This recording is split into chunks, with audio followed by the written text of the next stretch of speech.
4 days on two wheels, and it's about to culminate right now with some of the world's greatest off-road Grand Prix racers. Hello, everybody. Welcome back to Motofest. Welcome to round number 6 of the Rocky Mountain ATV MC NGPC Series, presented by FMF, hosted by our friends at MMX, and yes, it is a part of Bud Feldkamp's brainchild. I'm talking about this awesome event that you've been watching with us the last few days, known as Motofest. We've seen it all, from Baja drags to hill climbs to high-level motocross, and now some of the best off-road racers in the world. Hello, everybody. I'm Jack Korpela from Racing Jack YouTube. The man next to me, our host channel, the one and only Mark Tilley from Dirt Bike Magazine. Thanks for letting us be on Dirt Bike Magazine YouTube. We appreciate it. What a great event. I know everybody out there has really enjoyed the coverage here this weekend. You know what? It's blown me away. Like, I'm completely blown away with Motofest last year and Motofest this year. Two completely different animals, and it's only going to grow more from here. I mean, there was live bands till 11 o'clock last night. The Hell On Wheels thing was entertaining. I know that you have it on your Racing Jack YouTube, or if it's on Cycle Drive. We may see it in this show. Yeah, we may see it in this show. In fact, now that you talked about it, I'm going to make an executive decision to our director. We got to get it in the show. Yeah, no, we definitely got to get it in the show there. But that was absolutely amazing. The dual sport ride, everything that went on. If you are a two-wheeled enthusiast, if you're not here, you need to be here next year. And then now today we get to see the best of the best in West Coast off-road with all the factory teams, an hour and a half worth of racing. I just got off the course, and the course is absolutely awesome. I've never seen it. They didn't rip it today like they've been ripping it for the pros, and it's kind of an amateur prep, and it is absolutely amazing. It's so good right now. So and then the off-road course, they did a great job on. The off-road course has everything. It's got rocks, it's got sand, it's got high-speed sections, it's got slow-speed sections. And then, like I said, the motocross course is just next level. Yes, indeed, guys. If you weren't watching the last couple days, make sure you catch up on that. But one point that you missed is Glen Helen got a makeover that it hasn't seen in years. Dennis Stapleton was here for 9 days with his crew, digging up dirt, taking loose dirt at the bottom of the hills, moving it up. It has changed the complexion of this race course, and we have heard nothing but positive feedback. And now today, on the final day of Motofest, the NGPC racers will get to put it to the test. 7 miles is what I'm hearing, a much different course than what we saw here in early March when NGPC visited with the Prairie Dogs. Yeah, it's 7 miles, but it's a long 7 miles. There's switchbacks in a bunch of different places. We are doing something close to what we've done here before, but Glen Helen has endurance races that they do all the time. They have NGPC. That's part of the truck course. We're going cool on the whole part of the truck course that's absolutely amazing. That is fun. Like, there is nothing that is more fun than that. Like, you just get to kind of hang out. That's kind of a little jump section to where you can jump through. You'll see a lot of those guys doubling through that stuff. But just lots of fun stuff. And a matter of fact, this is the truck course. Let's take a look at the other part of these courses from 1-800-DENT-DOG. Yeah, we certainly appreciate our friends at 1-800-DENT-DOG. If you get a ding, give them a ring. And Mark, you've been out there, so take me around the new Glen Helen. So this is that they just came off the infamous hip jump. It's going into the velodrome, and then this is where NGPC goes off onto an off-road course. Kind of winds around in this area. This is a lot sandier, a lot rockier than what it looks like on this course preview. You can see some of the rocks just kind of hanging out, and then they'll kind of wind back around. You can see the motocross course, and so then this goes into some of the single track stuff. This is going up one of the washes, but lots of rocks. Got to kind of pick your way through that. It's actually kind of spread out a little bit more. The rocks are kind of up a little bit more, but this is a section to where you got to kind of think about it, look ahead, and but this is headed back towards the Glen Helen Pavilion where they have all the concerts and all that kind of stuff. Then this is back on the REM track is what I call it. You've kind of gone out to the pavilion, now you've come back. And then this is a section that we don't get to run. Like it's almost never. I think the last time I ran it was out, at an endurance race 15 years ago. So this is on the outside on the dike on the wash. This wash is a wash that, if you've ever been to Glen Helen, it's the road that always gets flooded. And then it kind of, so Trevor didn't want to do the off-road part of that wash. And then this comes back on the truck track that we were just looking at. And this is fun. This is basically wide open, go as fast as you can go. It is an actual truck track. I know, Jack, you've had some race calls on this track and done Deegan and Rick Johnson and lots of our moto royalty. But this is just a fun section. Like, this is a double section. It's fun on a motorcycle. I wonder what it would be like in a truck.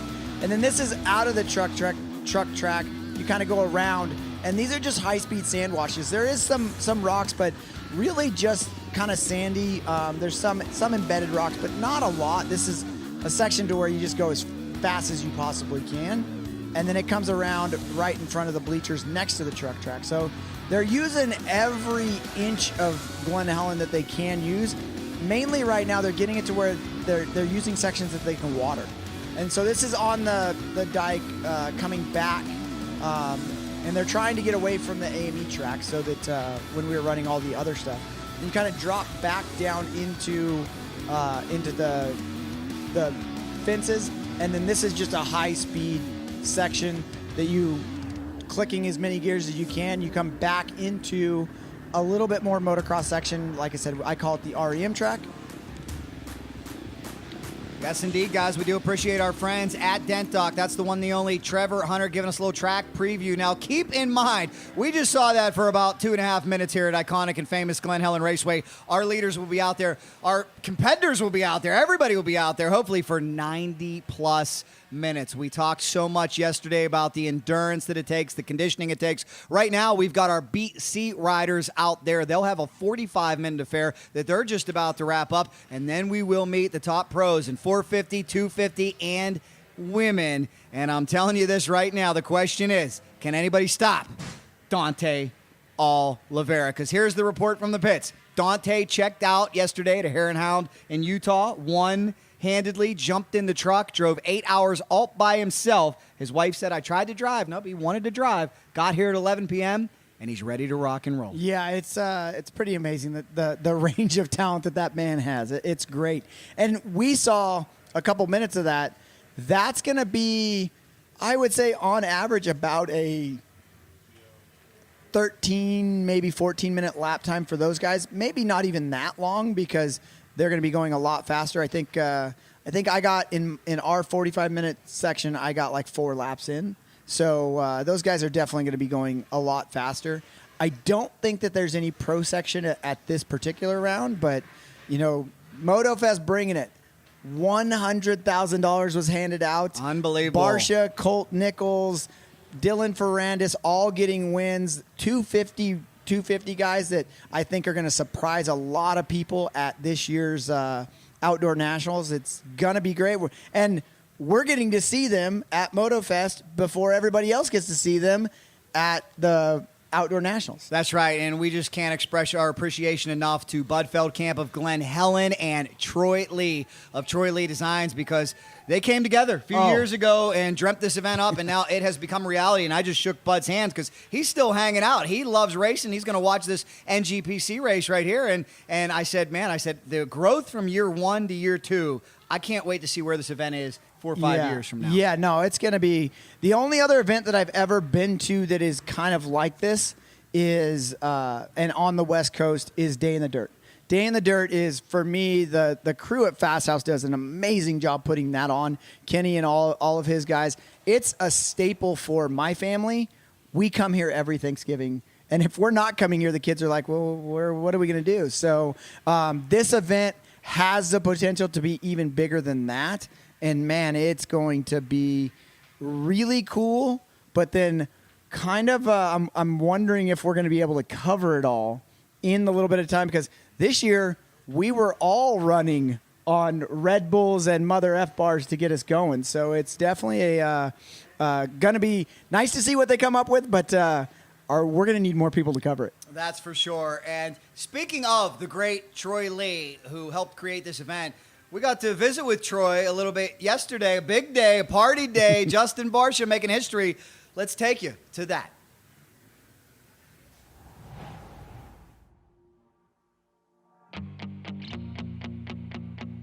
Well, I've been riding out here for, 30 years. And just me and Bud been friends for a long time, and I always want to support everything he's doing. And so we're doing the Motofest out here, and I was going to race, but I'm 65 years old here, so I don't need to keep racing. And I just thought, let's do an adventure ride. I did something about 7 years ago. We did a night race out here, which was really fun, team race. But just always like supporting what Bud's doing. He supports our motocross team, and Glen Helen's one of my favorite tracks. It's definitely one of the toughest tracks in the world, but we just thought that we could escape from here and head up into, Crestline and Big Bear, and just want to take a bunch of my friends, Jeff Ford and Chris Fillmore and all my buddies that just want to do something a little bit different. I've been out here for like the last month working with my kids riding, and just kind of set up a cool course. So now I know this area really good, and off-road riding is kind of my future here. So just gonna keep doing that. It was super cool. Want to congratulate Barsha on winning today. That was awesome. And getting ready for the Nationals, getting ready for the next step, getting ready to go to Indy 500 next week with Bud, so I'm super excited.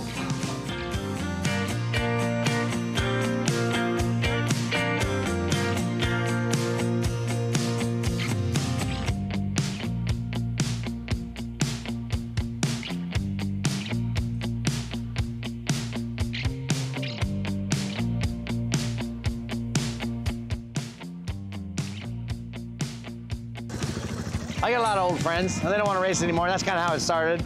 I kind of called Wardy, and he says, I'll do a trail ride. Called Ricky Johnson, I'll do a trail ride. Called Alexander, I'll do a trail ride with you. So it just started kind of like, everybody seemed pretty open to it. And then we thought we'd throw a little party and put some music in. And I got Josh Greenstein from Paramount. I got some of my sponsors out here riding.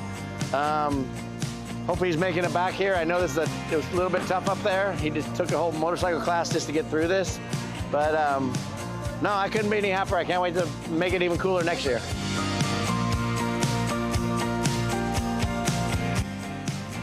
For sure. That's what I do it for. Yeah. Awesome. Hope everybody gets back safe. Cool.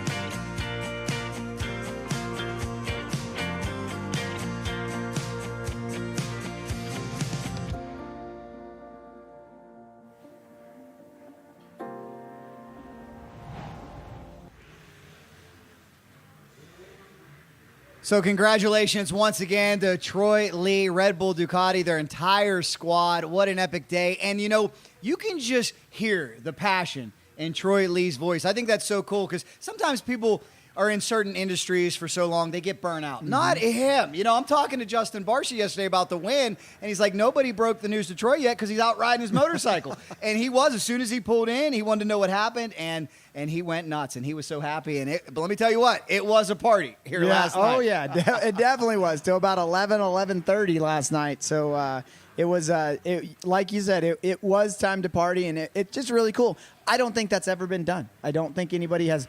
Troy Lee making with the team, making history all the way around. He's got the team doing the winning, and then he's going out and putting a dual sport adventure ride in with the Motofest. Like, I mean, how many people there was showing it on the stream yesterday. There was people just streaming out of here. Yeah. So it's kind of that, and they made it to where they kind of promoted it a little bit, but not major. And there was a lot of people here. So it's really cool. They had tacos for everybody afterwards and It's just kind of a, hey, hang out and have fun. What's really cool, too, is last night I was peeking around before bed and looking at all the other media outlets that covered what's going on here. The eyes of the supercross, motocross world were really on Glen Helen because everybody wanted to see how testing was going and how these guys were doing, getting ready for the outdoor season. And that's the idea. That was the genesis of this event. Bud told us last year that so many guys used to come here to test. He said, why don't we just put on a race,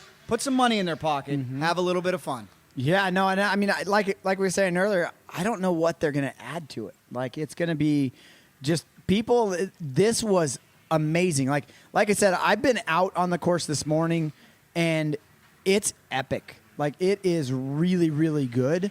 And that's the off-road stuff. The moto stuff yesterday was ripped so deep. Like, it was amazing. Like, I haven't seen Glen Helen like this in a really long time, and smiles everywhere. No doubt about that. Didn't no major issues, no major anything. Got to give a shout out to Jacob Tilley. He went down yesterday and had to take a trip to see a couple cute nurses. Well, thoughts and prayers to him. I hate to see him get banged up. We hope he has a very, very speedy recovery. Anybody who was injured this weekend. But, that's another great thing about Glen Helen is unfortunately, it's part of the sport. You see a couple riders go down. They are right on top of any incident. Yeah, no, they were amazing. Well staffed here. And what you're looking at today with the pits and this race, we got to give a big shout out to Lori Wilson and Craig Hunter that I was twisting Craig's arm. Come on, be a part of this. They made it happen. Yeah. Those two. And I really feel like NGPC has added a lot to Motofest. And hopefully, I know you have a deep Rolodex, Mark, and you know all these different people. I think the more little series and events you add to something like this, the bigger and badder it's going to be. Oh, well, and we got the master behind the recaps with our James on the keyboard over here. Now, instead of trying to explain to people what it is, we're going to have a chance to be able to show them what it is. This is what this is. You want to be a part of this.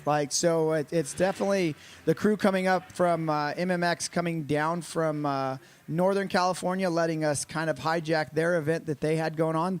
Thank you very much for coming down and helping, even though we changed it last minute on you, but glad that you guys are a part of this, the entire event, not just the NGPC side, but today we are talking about the NGPC side, but it's just great to have people that put all the differences aside and just make something happen for the whole of the moto community. It's just an amazing thing. That's what it takes. And keep an eye on MMX because I think they're going to get a good reward that Craig told me. He's going to try to get another event at Marysville real soon. That is a great track. So, and the good news is, too, we get to stream today that our streaming crew couldn't be in two places. Right now, you're taking a look at our drone crew, our talented camera crew. We appreciate everybody here. L&N Media Productions. We got to give a big shout out to the birthday boy celebrating his 40th birthday with us here this weekend. Aaron Kennard. He's got his lovely family. He's got Noah here, Liam here, his lovely wife Nicole. And hey, where else would you rather spend your husband's 40th birthday than right here at the racetrack? Well, I don't know. I bet if you ask his wife, it's not at the racetrack. But we're definitely we're thankful for her allowing us to be here with us and bring all this footage to everybody else. Well, Mark, before we go any further, I want to take you back to last night because I hung out. I couldn't leave. I love the way Bud Feldkamp thinks. He said, we're going to have Harley hill climbs. I said, no way. So I hung out with the cell phone. Hopefully the quality's good enough, but I got to take you back for a couple minutes. Let's check out what they called Hell on Wheels up Mount St. Glen Helen last night. We didn't think we'd see some Harleys here at Glen Helen, but they're about ready to hit this massive hill climb. It's part of Motofest, and I can't believe it. We got Harley Davidsons and a bunch of other cool vintage bikes trying to make it up Mount St. Glen Helen. We've already had one individual get stuck. Now they're coming down. We got a lot to see. Wild or what?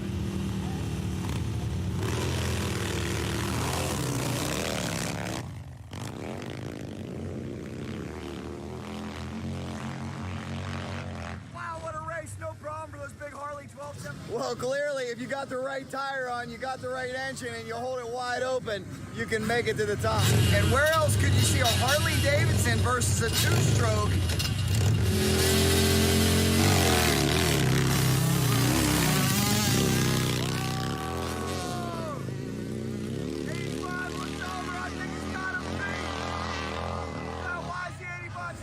there's a memory that young man is not going to soon forget.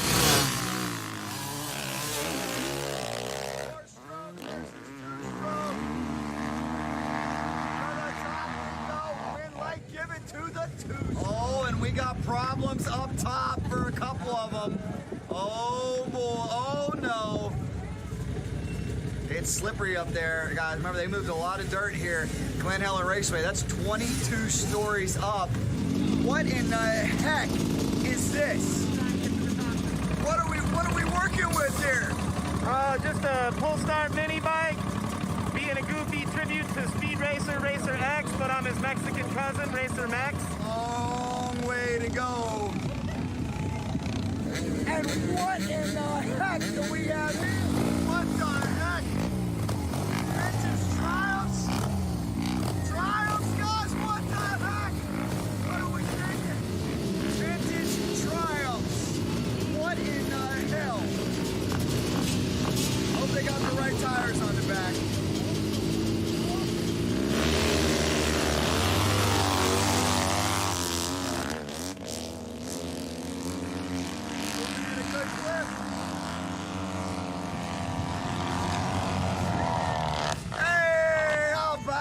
Great job. Great job out there. Great job. Congratulations.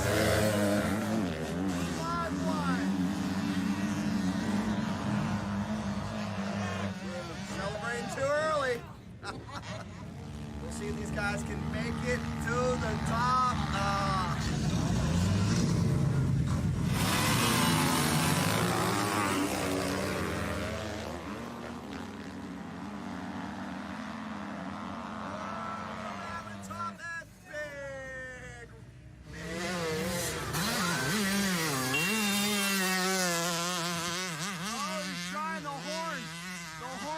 Out tactics.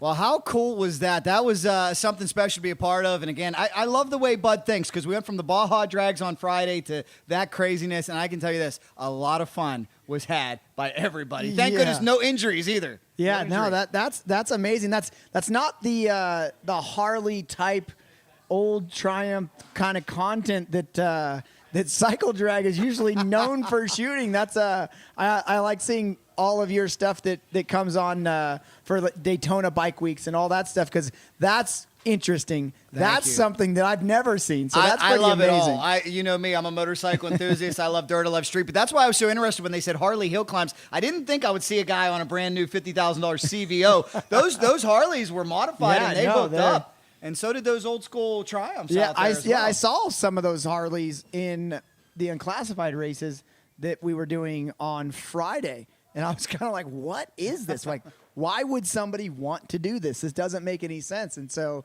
it's, but I know that they do like an outlaw class or a hooligans class at the National Hare and Hounds and stuff like that. So it's pretty amazing. I mean, again, how would you explain that? I don't know. I don't even know how you'd explain that. But now when somebody goes, well, what is this? And you go, this is Motofest. Yeah. So it's one of those things to where, hey, you want to be here. You want to be here next year. If you got a little bit more time and you're close, you can be here now. You can come watch these fast pros of the NGPC series go battle it out for an hour and a half. Yeah, if you did not see the action yesterday, please, by all means, when we're done here, kick those feet up, put it on the shop, put it on the garage, and you have got to watch yesterday's racing action because, I mean, not just the battle for first, second, and third, but all around the track. We saw great battles. There was so much talent here. Really proud of Justin Heth for holding his own for the NGPC crew. I mean, coming home second behind Barsha and Nichols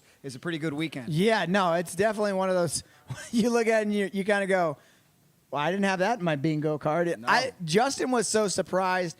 I don't think he thought that he would be able to pull that off.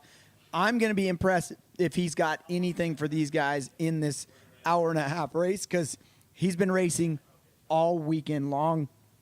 really been riding and racing stuff since Thursday. Yes. So it's pretty amazing. And I do believe, what do we have here, Aaron? This is the AME course. Thank you very much. This is the AME Minicross, and I think we have a little bit more to learn about AME Minicross, don't we, Mark? I think so. Let's go check that out.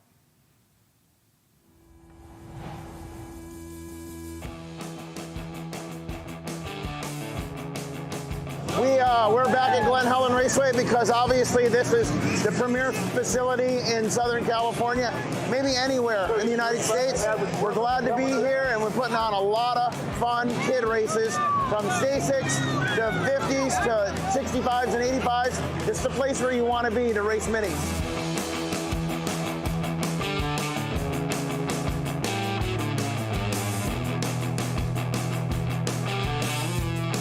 We get to see the whole new generation of kids coming up. You know, 10 years ago when we were doing this, we were looking at little kids on the track named Ryder DeFrancisco and Mumford and a lot of these kids that you see in the pro racing right now, Julian Beaumer, we're all doing AME, and now you see them out there and they're in the pro class of motocross. A lot of these kids you see right here, right now, 10 years from now, they're going to be racing pros in Supercross.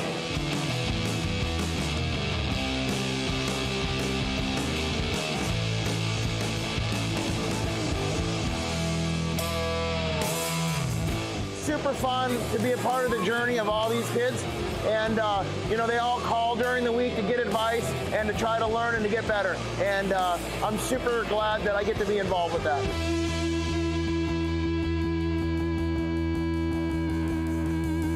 We've been doing this for a long time. We're really good at it. The families here all get along. It's a real cool vibe here at AME, and they should all come give it a try.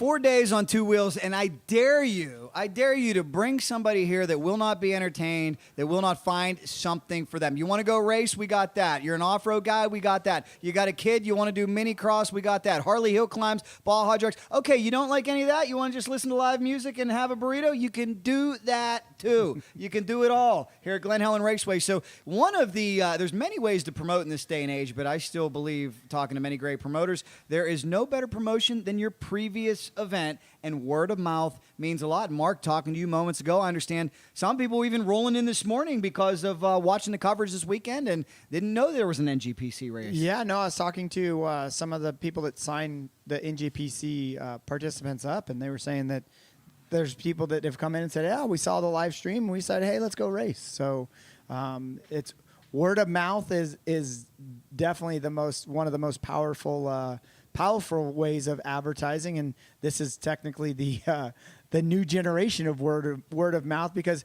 really until recently you weren't able to get this kind of information and get this kind of coverage out of a live stream like what we're getting this weekend. I mean, it's another thing that's amazing. I mean, Bud's bringing 3 different events to live streaming when it comes to we have the 2-stroke World Championships, and then we have Motofest. And then later on this year, they have the W World Vet Championships. So 3 things that you can watch live. And I think there's going to be more stuff coming. We have NGPC here a couple times a year now. This is the second time this year. And there's live streaming of that as well with the Ellen and Media Group. So it's great when everybody joins forces and brings something to the table like this, because it's just absolutely amazing and great for everybody around. Yes, indeed. Look at these conditions, too. An odd mid-May weekend in SoCal. I thought it was going to be a scorcher, because sometimes it is. Not at all. The good Lord has put a little canopy on us with some overcast skies. 66 degrees. Actually a little bit moist. We've had raindrops throughout the weekend, which is very rare Southern California in May, but perfect racing weather. Nobody was complaining about the heat here this weekend. Yeah, no, I would definitely not complaining about the heat. This weather, you couldn't ask for better weather starting on Thursday, all the way through the weekend and all the way to right now, I even thought about, you know what, maybe I need to put a vest on for my race. And once you get moving around, it's cool. It's just perfect weather, perfect track conditions. There's definitely somebody above smiling down on us because you can't ask for this kind of stuff and think that you're actually going to get it. I think it might be our buddy Chad Tucker, who we miss. Rest in peace. He was here with us last year, and I remember talking with him about he had a vision on how to grow this event, such an important part, and we miss him dearly. But I know he's smiling down from above as some of our top pros start to make their way to the line. There's the 22 of the one and only Trevor Hunter. We got to look to see him if he has the Do It for Dua Lipa. I understand there's a little something between you two going on where you guys are exchanging Dua Lipa stickers, Taylor Swift stickers. He threw it out. Like right before I was going to go out, and he came over and put a Do It for Dua Lipa. How about and I didn't really understand it, but I did it anyways, and I think that I might get some death threats from the Swifties because we all know that he does run that. Yes. Indeed, he does. As we're getting close and close, and one guy I got to mention on this broadcast, too, is a great man named Ross Fitz, watching from Virginia. This is really all because of him. He's the one who started this crew. He's the one that keeps making it bigger and badder. Every time I show up, there's a new gadget. He goes to the National Association of Broadcasters show in Vegas, gets the latest and greatest. And speaking of Chad, to bring the story full circle, I remember I told the story yesterday. Chad called me 6-7 years ago on how to live stream the two strokes and just couldn't do it back then. It was way too expensive. We didn't have the technology, but now with this group, we do. And we're bringing it into your living room, onto your advice. So, guys, if you're watching live, let us know down below in the comments that you appreciate it, and we will keep it coming. Thank you guys so much for that. As we tell us if you want to see something, too. That's true. As I believe we're closing in on a start. We're closing in on call-ups, and we will meet today's field. Ladies and gentlemen, presented to you by Precision Concepts, Bob Bell and his awesome team. It is now time for the Precision Concepts call-ups. Once again, we welcome you to beautiful Glen, Helen Raceway. We welcome you to Motofest. We welcome you to round number 6 of the Rocky Mountain ATV MC NGPC Series, presented by FMF, hosted by MMX. And now, ladies and gentlemen, it is time for us to meet our starting lineup in the Pro Women category. This young lady comes from Riverside, California, on a Honda CRF 250 RX for Monster Energy. SLR Honda, one of the most talented females in the world. Ladies and gentlemen, let's hear it for Michaela Moto KK Nielsen.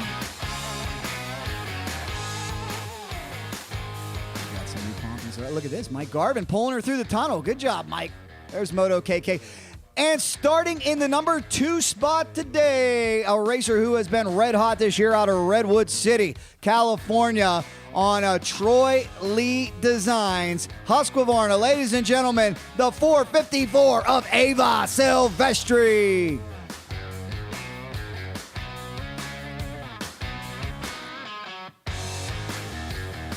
And starting in the number 3 spot today on a KTM 250XC, the one, the only Madison Weber. That, ladies and gentlemen, your starting lineup in today's Pro Women category as we turn our attention to the Pro 2 class. There is the one and only Madison Weber getting through the tunnel. Good luck, Maddie. She's been doing a great job. Pro 2, let's meet our starting lineup. Starting today, your point leader. This man comes all the way from Gogol, Australia, on a Honda CRF 250 RX for Mark Samuels. Monster Energy, SLR Honda. Here is Sam Brechira.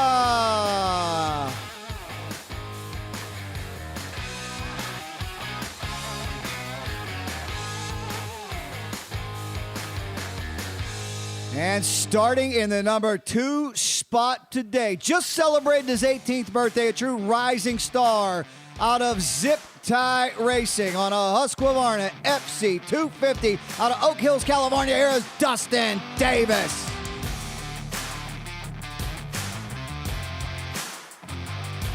Starting in the number 3 spot today out of Barstow, California. Where's my two-stroke fans? This man rides a Yamaha YZ250 for Simi Valley Cycles Yamaha. The one, the only, Cody Simpson.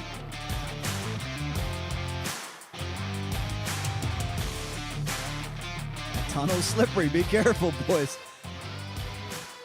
Out of FMF RPM KTM Racing from Murrieta, California on a KTM 250 XCF. Ladies and gentlemen, here is Cole Zeller.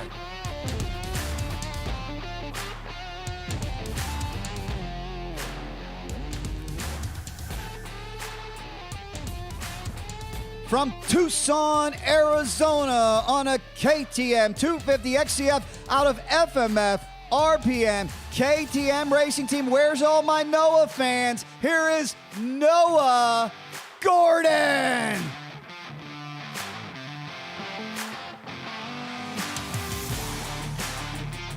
Starting in the number 7 spot today, also out of FMF RPM KTM Racing. This man rides a KTM 250 XCF all the way from Bellingham, Washington. Here's JJ Concannon.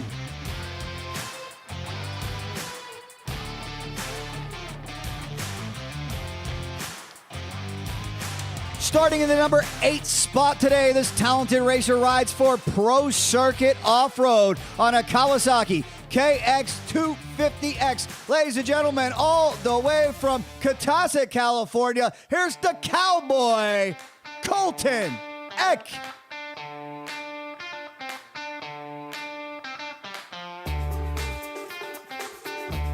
Starting in the number 9 spot today, he's playing a home game. Dirt Bike Magazine YouTube, you better help welcome him because his sponsors include IWC Tire Pros, Dirt Bike Magazine, out of Barstow, California. It's his home track. Here's Harlem Nelson.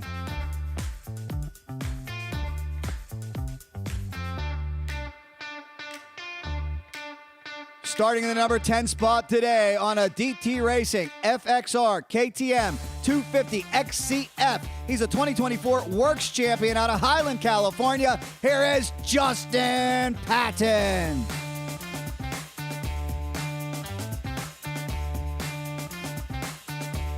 And starting in the number 11 spot today on a KTM 250 XCF, say hello to the 618 of Tank Summers.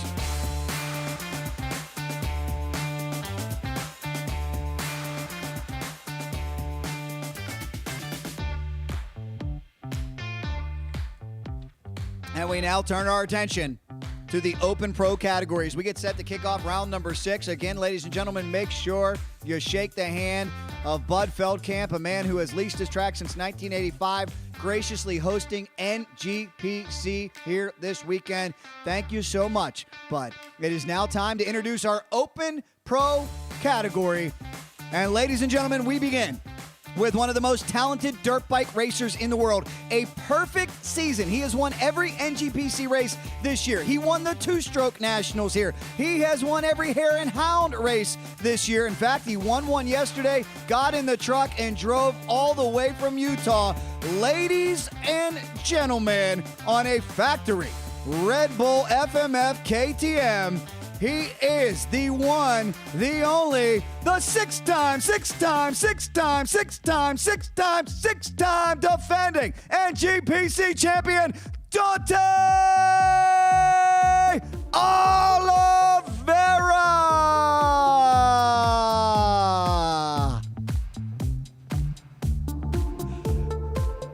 Everybody else is going to hate this. So we're developing some haters out there. Hey, we got to build our stars, right? Build our stars, Mark. Hey, I'll tell you, many guys that deserve equal pomp and circumstance, and that starts with, in the number 2 spot today, ladies and gentlemen, 2 short years ago, he got Beta, their first ever 450 NGPC win. Looking to do more of the same from Liquid Molly. Beta Factory Racing from Lincoln, California, with his talented father, Brody, turning the wrenches. Here is Dare Demartile.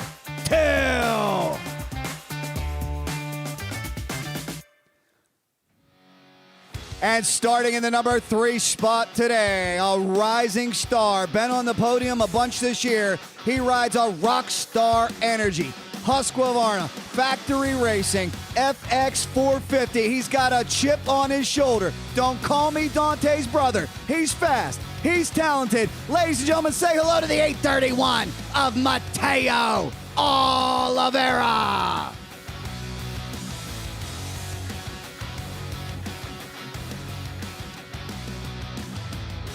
Starting in the number 4 spot today, this man comes all the way from Melbourne, Australia. He is your two-time defending NGPC Pro 2 champion on a KTM 450 out of FMF RPM Racing. Here's the one, the only, Mason Simmons.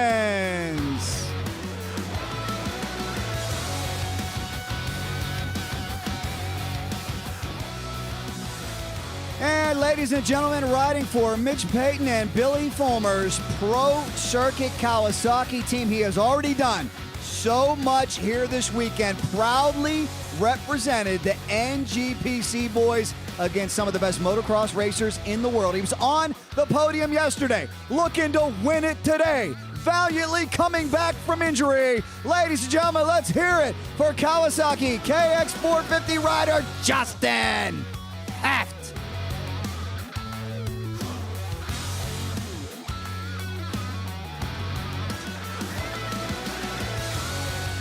We need to work on our tunnel time, man. We'll get there. All right, we hope.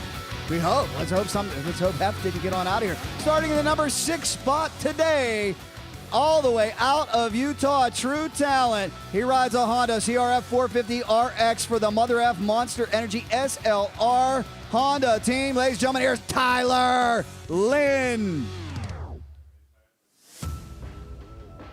On a bicycle? This is rehearsal, right? We'll do her again. All right, ladies and gentlemen, that's part of the fun. Starting in the number 7 spot today, it truly is an international affair. This man, sometimes he rides a Kawasaki, sometimes he rides a Gas. I'm not sure what he's on today, but he does come all the way from Italy. He is a true talent. Ladies and gentlemen, say hello to Giacomo Ridandi. And it looks like oh boy, broken nose this weekend we're hearing. Tough break. Hey, ladies and gentlemen, starting number 8 spot today, a great true talent on a Yamaha 239. Say hello to the one, the only, Hayden Flores.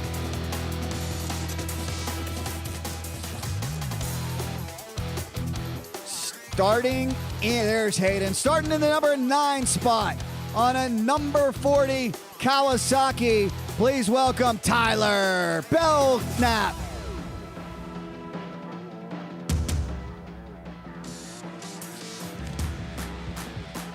And finally, rounding out the top 10 here today, keep an eye on this individual because he won here 3 years ago. He's had his ups and downs with injuries, but he is back on it, poised and focused. Ladies and gentlemen, on a JCR Honda 450 RX, say hello to the 951 of Ryan Surratt.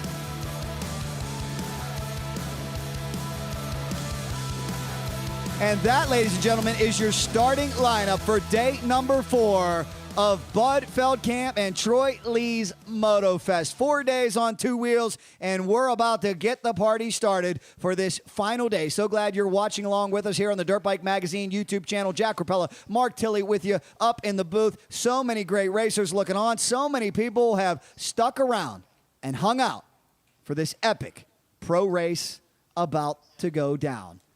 It'll be 90 minutes as we are, well, ladies and gentlemen, at this time, we ask you to please rise as we salute the country we love, the country that allows us the freedoms to enjoy motorcycle racing. Please rise for the national anthem.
On a beautiful day for racing from iconic and legendary Glen, Helen Raceway here in San Bernardino, California, we are set to turn loose some of the most talented off-road racers in the world. Yes, ladies and gentlemen, it is time for round 6 of the Rocky Mountain ATV MC and GPC Series presented by FMF, hosted by MMX. We want to thank all of our great sponsors, 1-800-DENT-DOC, Precision Concepts, ASV, Guts, Skags. You guys are awesome. Rocky Mountain Honda, Mother F, Maxxis, TBT. We'll hit you all throughout this broadcast. But as for now, time to do those last-minute jumping jacks. Get loose because it's going to be a war, Mark, and this is it. The final race before this series breaks for summer. Everybody wants that all-important momentum heading into the break. Yeah, it means a whole lot more than what you would think to have that momentum going into the break. In the 450 class, can anybody beat the 6-time? I don't know. It's going to be maybe he might be a little bit tired from the National Hare and Hound. Maybe not. Maybe it just warmed him up. We'll take a look at your starting lineup right there. These are the individuals that are going to take a shot at Dante Oliveira. That's right. We've seen Dante have some struggles here over the years, and that I remember one time he had trouble on top of the hill, and Surratt got him 3 years ago. It's rare to see him have any type of struggles at all, but you look at what he's done here this year between winning the two-stroke nationals and all the NGPC events. We'll see who can stop him. Look at the man at the end of that sheet, though. Mason Simmons and the other one, Dare Demartile. The 418, the 200. Those are two individuals I look for to be tough today. Mason led much of our ball around. Almost every lap. And only finished 2 seconds back of Dante. Dare Demartile has been on the podium just about every single round. He's ready to go. They were on the practice bike for the Pro Motocross showcase earlier. Now they've rolled out Old Faithful. Let's take a look at your Pro 2 starting lineup, where the story here this year has been Sam Prachira. But Mark, a guy you know well, son of the Hall of Famer, Dustin Davis, has caught fire and come alive, and he comes into this race number 2 in points. And he's very, very familiar with this course, with this event, with just Glen Helen in general, because he's here all the time. I want to see Cody Simpson get a win. Yeah, if you love two strokes like we do, as that K-Rail tells you, we may be here in Glen Helen. And that's how, you know, I got a little California in me, because I'm an East Coast guy. We call it Jersey Barrier out there. Hey, out here in California, it's called K-Rail. And there's plenty of it at Glen Helen Raceway. Taking a look at your women's starting lineup. Can anybody stop Michaela Nielsen? Madison Weber, great young talent, doing a great job. Big shout out to her stepping up, playing with the big girls, Addison Nichols, and Ava Silvestri in there as well. Yeah, so, and Ava was able to beat KK earlier this year. Yes. Just flat out beat her. Michaela was saying she couldn't stay off the ground. So definitely this will be an interesting one. Lots of moto in this particular event, but it'll be really interesting to see what can happen. And look at it, this Cobra Kai, the H434 in there. How about that as we take a look at 4-stroke A? Cobra Kai got me in a bunch of trouble, man. Big rivalry between him and Mateo. Did you see the interview he did with Mateo? He goes straight up to Mateo and says, "How's it feel being second fastest in the family?" He follows it up with. See that. He follows it up with, "How long before you're third fastest in the family before Dante's son beats you?" Yeah, it was smoke. And then Craig sets me up. Craig sends me the clip to post up on Cycle Drag TikTok. I saw Mateo today. There was fire coming out of his ears. Well, Low Lord is from Placerville, California. He's trying to raise money to go to the 6 days. That'd be cool. They have a shirt that they're selling. But if you're wanting to help a rider go to 6 days, there's a shirt that you can go. I think you go on NGPC's website. I know that they have them in sign up, but that's Low back there in the back with the bright pink helmet. Here we go, ladies and gentlemen, ready to kick this race off. The big orange number 1. Look at this. The brothers of destruction. It's like Cain and Abel. No longer bonded by family blood. They now want to rip each other apart. The one in the 831. Mateo says he's tired of being in the shadow. It's time for him to step up and be his own man. Can he do it right here, right now? We're about ready to find out. Can Heft break up the dominance as we look at Billy Fulmer and Travis from WP scurry across the line as they get ready for this start. I'm going to put you on the spot, Mark Tilley. Will anybody stop the dominance of Dante Oliveira here today? I think I'm thinking no, but I think Mason's got a good shot at it. Simmons got a shot. Heft got a shot. Demartile got a shot. Dead engine start here. Glen, Helen Raceway, we're about ready to send them off. Our 450 main, here we go, ladies and gentlemen. Big jump into Talladega turn. Look at Mason, like a desert racer. Good position, but bad news because the six-time defending champion gets the whole shot. That's a bad piece of news for the rest of the field. Rat's up there, and that's dangerous for everybody. This? Simmons! Oh, to the inside! Simmons with the pass on Dante up Can't the hill. get it back! Dante trying to get it back. Simmons says no. That FMF RPM KTM out in front. Dante now to the Dante to the inside. inside. Wow, what a battle here on lap number 1. Now it's a drag race. You think these guys want the defending champ or what? They're not letting him pull away. Here comes Dare Demartile. Great opportunity for him, too. Pro 2s. Looks like that's a two-shot. Oh, no, that's Dustin Davis. Dustin Davis. Where's Prix, our points leader? Where's the 250? He's way back. Dustin Davis. He's almost last as of right now. Spoke with Ty Davis this last. morning, said my son is maturing at a rapid rate. I didn't realize how young he was. Happy birthday. That looks like Harlem Nelson in third. Looks like Cody Simpson's going to get him on the uphill. Yes, indeed. Harlem Nelson starting up front. Good shout out to Harlem for getting up there. I think what we're seeing is the intensity. Everybody knows you can't wait back. These racers have been here, a lot of them, for 3-4 days. They've been chomping at the bit to get this party started, and even though it's a 90-minute race, that whole shot's so important. Ava Silvestri, way out front. Look at Michaela, was dead last for a second. Michaela's got... on the inside. Is Moto KK got any fancy moves? We shall see. Our women are off. Ava starting up front. KK goes way outside. And Ava Silvestri away with the whole shot. She's given KK some battles here over the years at Glen Helen Raceway. Will we see more of the same? I believe she was also at the National Hare and Hound yesterday. Wow. So she might just be warmed up, ready to go. Yeah, you got, it's rest versus rust argument. Exactly. Is it better to have seat time yesterday or is it better to be rested? What do you think? That looks like Dustin Davis's teammate, Brendan Watson, getting the whole shot. I'm a huge advocate of no rest. No rest. No rest. Just go for it. What do they talk about? A lot of times, hockey teams, football teams going into the playoffs. Sometimes it's the team that gets hot and didn't rest everybody. That just keeps on motoring through. And will that be the case for Ava Silvestri, Dante Oliveira? Can you believe Dante Oliveira? I mean, he raced 2.5 hours yesterday. And then just that drive alone, if you've ever been on an 8-hour drive in a van, that will take it out of you. But here we go. These are our plus 25. That's Nick Naves, who's always a good starter in the 30-plus class.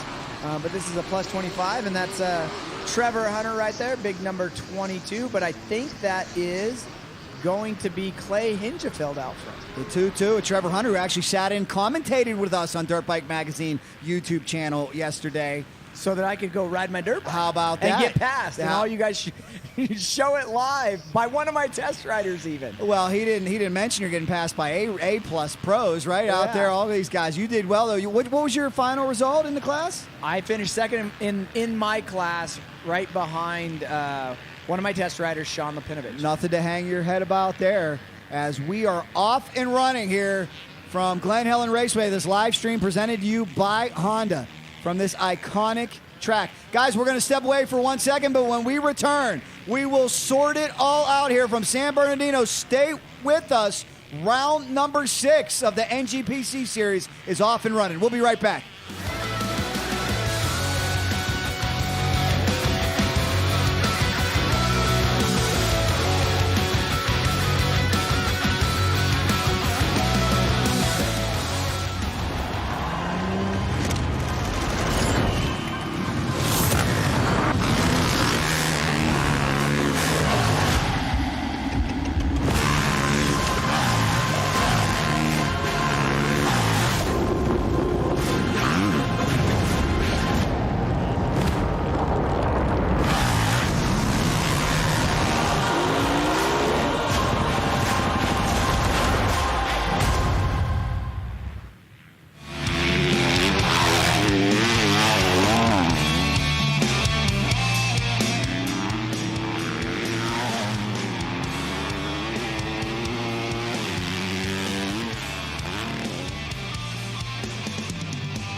Welcome back to round 6, everybody. Let's take another look at this start as we are off and running. Round number 6 here from Glen, Helen Raceway. You think these racers are chomping at the bit to get after it. You think they want the whole shot. You think they want to stop 6-time champ Dante Oliveira. My goodness, what an incredible start we witnessed. Yeah, Mason got off the line really, really well. Dare right there. Ryan Surratt on that project bike that we built him for these races, but Mason wanted this bad. And he went around the outside. You saw it here just moments ago. Went around the outside and decided, hey, I'm going to the front. And unbelievable. Look at this just congestion. Came to the inside. Look at that drive. You know that surprised Dante. He's on a factory machine. Mason's on a privateer machine. And he just went. But then Dante came back underneath him. Like, look at this action. Just amazing. And this is the first 5 turns. And then Dante wants to come right back underneath him. Look at that. Great racing action. In the words of Days of Thunder, he didn't nudge you, he didn't push you, he rubbed your son, and rubbing is racing. They were so close, they might have got a dent on one of those KTMs. And I'll tell you, speaking of that, if you do get a dent, 1-800-DENT-DOC. If you get a ding, give them a ring. They'll get you straightened out as we are back live. Mason Simmons out on the off-road track, and he is leading Dante now. I'm going to give away some big secrets because you know me. I had my reporter hat on, and I was digging deep. Mason flat out told me, he said, we know what Dante does. He's a very good race manager. He hangs in a good position, and once he pits, it's an all-out sprint. Well, you know, Mason's got a good guy in his pit box. He's got pit boss Bob down there, who's taking over pitting, I think, for Mason and maybe even Sam to kind of get some speed going on there. And I can't wait to see when we get down into the pit time to see what Bob's going to do and what they're gonna because they don't go into it with a plan. Look, Mason is opening up some time on Dante. Is Dante perhaps showing some signs of fatigue? Remember, this man raced 3 hours yesterday in Utah, drove the truck with his lovely wife and his 8-month-old baby, Vinny, down here to SoCal. They didn't get into about 11:30 last night. I think he's just seeing where they're going. It's pretty amazing. You can see the different lines from the riders. Like right now, Mason is the first guy on track. And you'll be able to see some of those lines when it comes to where he's going. And you see, is Dante using those same lines? He kind of is. Yes, he is, guys. We're out on the pavement section now. Very, very versatile 7-mile course. Wide open spots, rocky spots, tight spots. Look at this section out here. I don't know how you pick the proper tire for this particular course. Something that's just well-rounded and intermediate, I would guess, right? Yeah, something Maxis is on hand to help us pick all the tires for what you're going to run this weekend. And then there is that Honda Yamaha of Redlands or HYR Motorsports, the general store that's here as well. But I know Mike Farmer from Maxis on site to help everybody pick out what they want to run. And yeah, it's got to be. I know I ran a soft to intermediate terrain tire, and it's doing 2 40-minute races. Whoa, big double right there. But doing 2 40-minute races, it's donezo. Yes, indeed. It's amazing that these guys can make it the whole way on one tire. Again, if you're just new to NGPC, if you're just joining us, guys, 90 minutes minimum. They will not throw the white flag until they are certain that this race will go over 90 minutes. Now, we're now back on the moto track that we saw a whole lot of the last 2 days. I just had a flashback of Justin Barcia leading the way on his Troy Lee factory Ducati, but today it is Dante. And speaking of that, I got a great question for you, Mark, because I know you're in the know. What would have happened if Dante was here the last 2 days? And the reason I say that, you're talking about a man that won the 2-stroke nationals here. You're talking about a man that certainly can hang with Heft. Heft was third.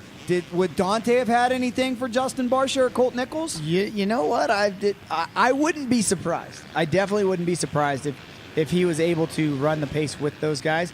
We know he's got the fitness for sure, and he's got the speed. He's proven the speed. So It could have been, but man, look at these guys. They're kind of checking out. Yes, they are. I got Dare is just coming across the finish line, and these guys are already going down the other straightaway. It's the All KTM show today. Mason Simmons, Dante Oliveira. I got some more inside secrets for you. Guess who Dante's been practicing with? Eli Tomac. Whoa. Dante's getting ready. He will run Paula first round of the outdoor series. So they said, I believe this past Tuesday, he was at Paula with the KTM factory team, and they were at Elsinore on Wednesday. And from what I understand, Dante right there with the big boys. Wow, that's impressive. As we remind you that Ride Engineering can save you a ton of money. What do you need? You need a triple clamp. You need something for your linkage. You want your bike to hook up and handle better. Save 25%. Get out your smartphone right now and use code NGPC25. You will save yourself 25%. Mark, I know you're a big fan of those Ride Engineering components. Yeah, he's got a lot of really good components. I know that I saw the test rider that beat me yesterday in that little ad right there. So I'm kind of seeing red right now. That was actually a big dig. There's a lot of. I'll tell you, the Hunter family throws some digs. Trevor's usually the modest one. When Lipinovic, you have to watch in the broadcast when we were talking about Lipinovic's skull. He said that Mark Tilley might have to go to Lipinovic's skull after that. Hey, you know what? If it makes me ride like that, I might do it. I know my youngest son, Austin Tilley, who's probably asleep after his race this morning, but he has gone to the Sean Lipinovich riding school, and it makes a huge difference. If you got somebody telling you the mistakes you're making and looking at that stuff, then it's definitely really nice to see the improvement right away. So Sean Lipinovich, his school is definitely something to look out for, especially if you're a parent that doesn't know how to help your kid and is looking for that kind of information. He's definitely working with a lot of kids, a lot of vet riders, because Sean is a vet. But man, this action right here. Yeah, we're back out on the moto track. These guys has definitely stepped away from Dare running in third and Mateo running in fourth, but just look at all these terrain differences. That's true. That's a sand section. We used to call that's the back of Bud's Creek. But I used to think that was because of Bud's Creek, the track. I thought that's what they called it. They called it that because of that, and then realized years later that the guy who runs this place, or the guy that owns this place, is Bud. Well, could be a play on words, right? Maybe there's a guy named Glen at Bud's Creek, and they have a section called, Glen Helens. So that lead has all but evaporated. Dante knows exactly what he's doing. He kind of let Mason stretch his legs for a little bit, but right now, here's what you got to wonder, too, with the racecraft and the race management of Dante that Simmons talked about. I just wonder, is Dante content to stay on Simmons' rear fender until that first pit stop? I think so. And then say, here we go, boys. We see it all the time in long-distance running. I know there's a strategy. Somebody who goes out first, they call them the rabbit. Just keep pace with them, and then a sprint at the end. I mean, Dante's got to there's got to be no anxiety whatsoever. He knows how to get it done. There's a young lady who knows how to get it done, one of the world's fastest females, Michaela Mota KK Nielsen. She'll be getting ready for the big WMX show in pro motocross, where she'll try to win the title. A lot of NGPC racers have been representing well. Yeah, Ava was saying that she was going to try to get her women's pro card so that she can do it as well. So I think with a little bit of influence from Moto KK as well, because they were joking around about it on the last podium that, we got to get her card and get out there. So pretty amazing that they're working together. They're definitely rivals on the track, but they're working together to get this women's WMX thing going. I told you yesterday, it reminds me of MMA way back in the day, where you could tell something was coming, but there wasn't a whole lot of opportunities. And I think as these women band together, as they team up with pro motocross, there's going to be more opportunities and more money out there for them. And because you got to wonder, Michaela's what, 20 years old, 19 years old? So she's still very, very young, and she's so talented. You would like to see her be able to stick with this, but if you can only do it on a hobby level, it's hard. Eventually, you got to go get a job, right? Yeah, exactly. You got to be able to pay those bills, and that's what we hope happens. And the more airtime they get on streams like this and on Peacock with motocross, the more they can attract those big sponsors, and Moto KK, great brand ambassador. And so this is those guys coming back into the. They've gone out to the pavilion. Now they're coming back. We like to call this the SRA High Road because there's a lot of off-road events that SRA puts on here. That's what we've called that over the years. And then they're going to drop back down into the. Wow, that was a pretty good line. I didn't even think about jumping over that. And then they're coming into the back of the REM section, but they're winding around and doing a lot of different stuff in here. This section is a little bit drier, a little bit siltier, a little bit rockier. And they'll come up to the top of what we would call Mount Whitney. And there's the Guts gripper seat. If you need a seat and you want a discount, that's what the factory guys are running. I think that this is what you will see on all the factory KTMs.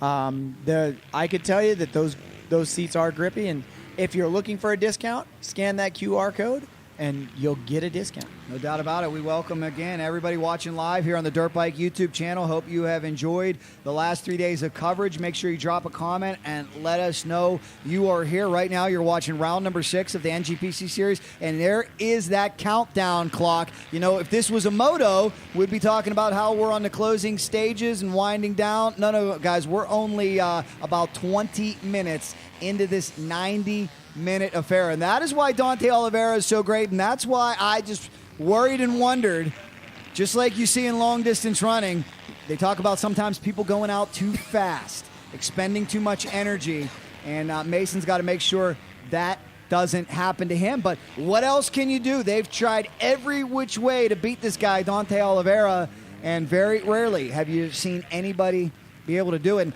I'd love to see with our awesome drone coverage, too. We got to try to find third place because how far ahead are these guys? Yeah, it's Dare, and he's about, those are all new lines. It's kind of nice because I've ridden on this course and didn't even think about that. I saw those guys out there. I had a really good battle with, Mason. swapping.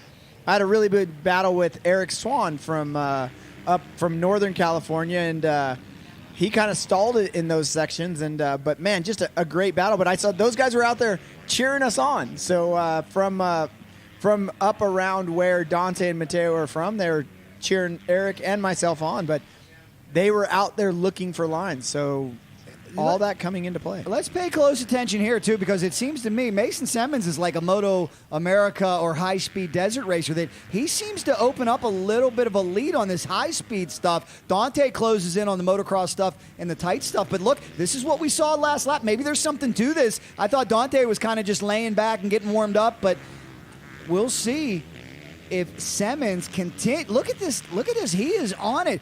Now let's take a look.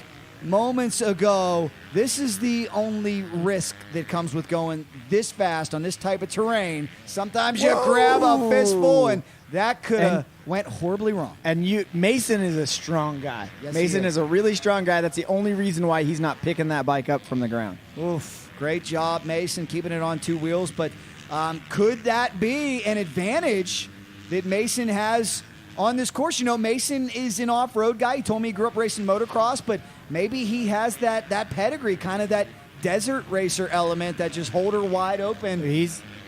Down in Australia, they have the Fink that is a really fast desert race. Don't know if he's done any of that, but man, Dante, though. Dante, he just comes right back up, and that's, for a rider that's out front, that's demoralizing when you feel like you got a little bit of breathing room and then the guy is just right there. Right there. But like you said earlier, we haven't seen a rider do this to Dante. No. So Dante's reacting to this. Maybe is Dante going out too fast? You never know. Mason could be going out too fast. Dante could be going out too fast. We might be treated to this for the next hour and 15 minutes, and I'm all about it. I feel like we've seen this a lot this year, and that's why I do think that Mason accurately described the way that Dante manages a race, because I feel like in years past we've seen Dante check out. I think now, coming in as the 6-time champion, he's conserving as much energy as possible. I think many times this year we've seen him just hang with that front runner, but then it's like they said, after that last pit stop, game on. Sprint to the finish. Well, and he's hung with all of those guys for that and been able to do that. But are they pushing too hard? That maybe. Only those guys know. I mean, and they're there, and Dare's back on the other side. Dante. Dante may want to flex his muscles right here on the moto track. This is where you got to say advantage Oliveira. In fact, I look for Oliveira to potentially be a top 15, top 10 guy in pro motocross. He's that fast. He's that good. Whoa! Wow. Mason uncorked something that guys weren't doing yesterday. How about that? Wow, the only person we saw do that on a regular basis was Justin Barsha. But, man, he just uncorked a triple that is a national level triple. Dante trying to go around the outside. No, Mason shuts the door. He might have had him if we were running yesterday's track, but into the Yamaha scoring chute, they'll slow it down. They'll take a breather, and we will continue on. And one of the most talented dirt bike racers in the world, Dante Oliveira, chasing down our defending two-time Pro 2 champion who made the step up to 450s this year, the young and talented Mason Semmens. Semmens picking up right where he left off in Paula, where he led most of the laps and lost by a mere 2 seconds to Dante Oliveira. Doing a pretty good job holding him off here. But you know what's kind of nice is that Mason has been kind of in the shadows this year. Like we expected him at Laughlin. We expected him to make a bigger dent, frankly, in the 450 class this year. I know I expected him to be up higher way earlier than he actually is.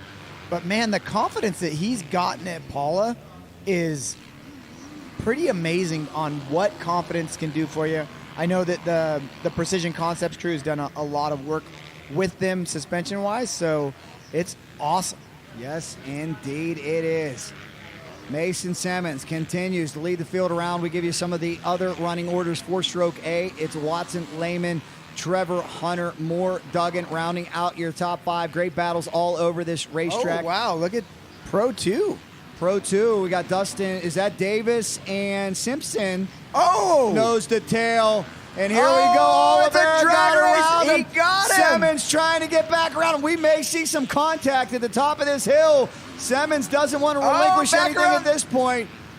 It looks like Motofest Part 2. My goodness. How about this? We're motocross racing here in the NGPC series. Dante Oliveira, Mason Semmens, 2 bright stars in this circuit. Wow, we go away for a second. Just a second to show some other action, and these guys swap positions. Man, unbelievable. And now, a familiar sight.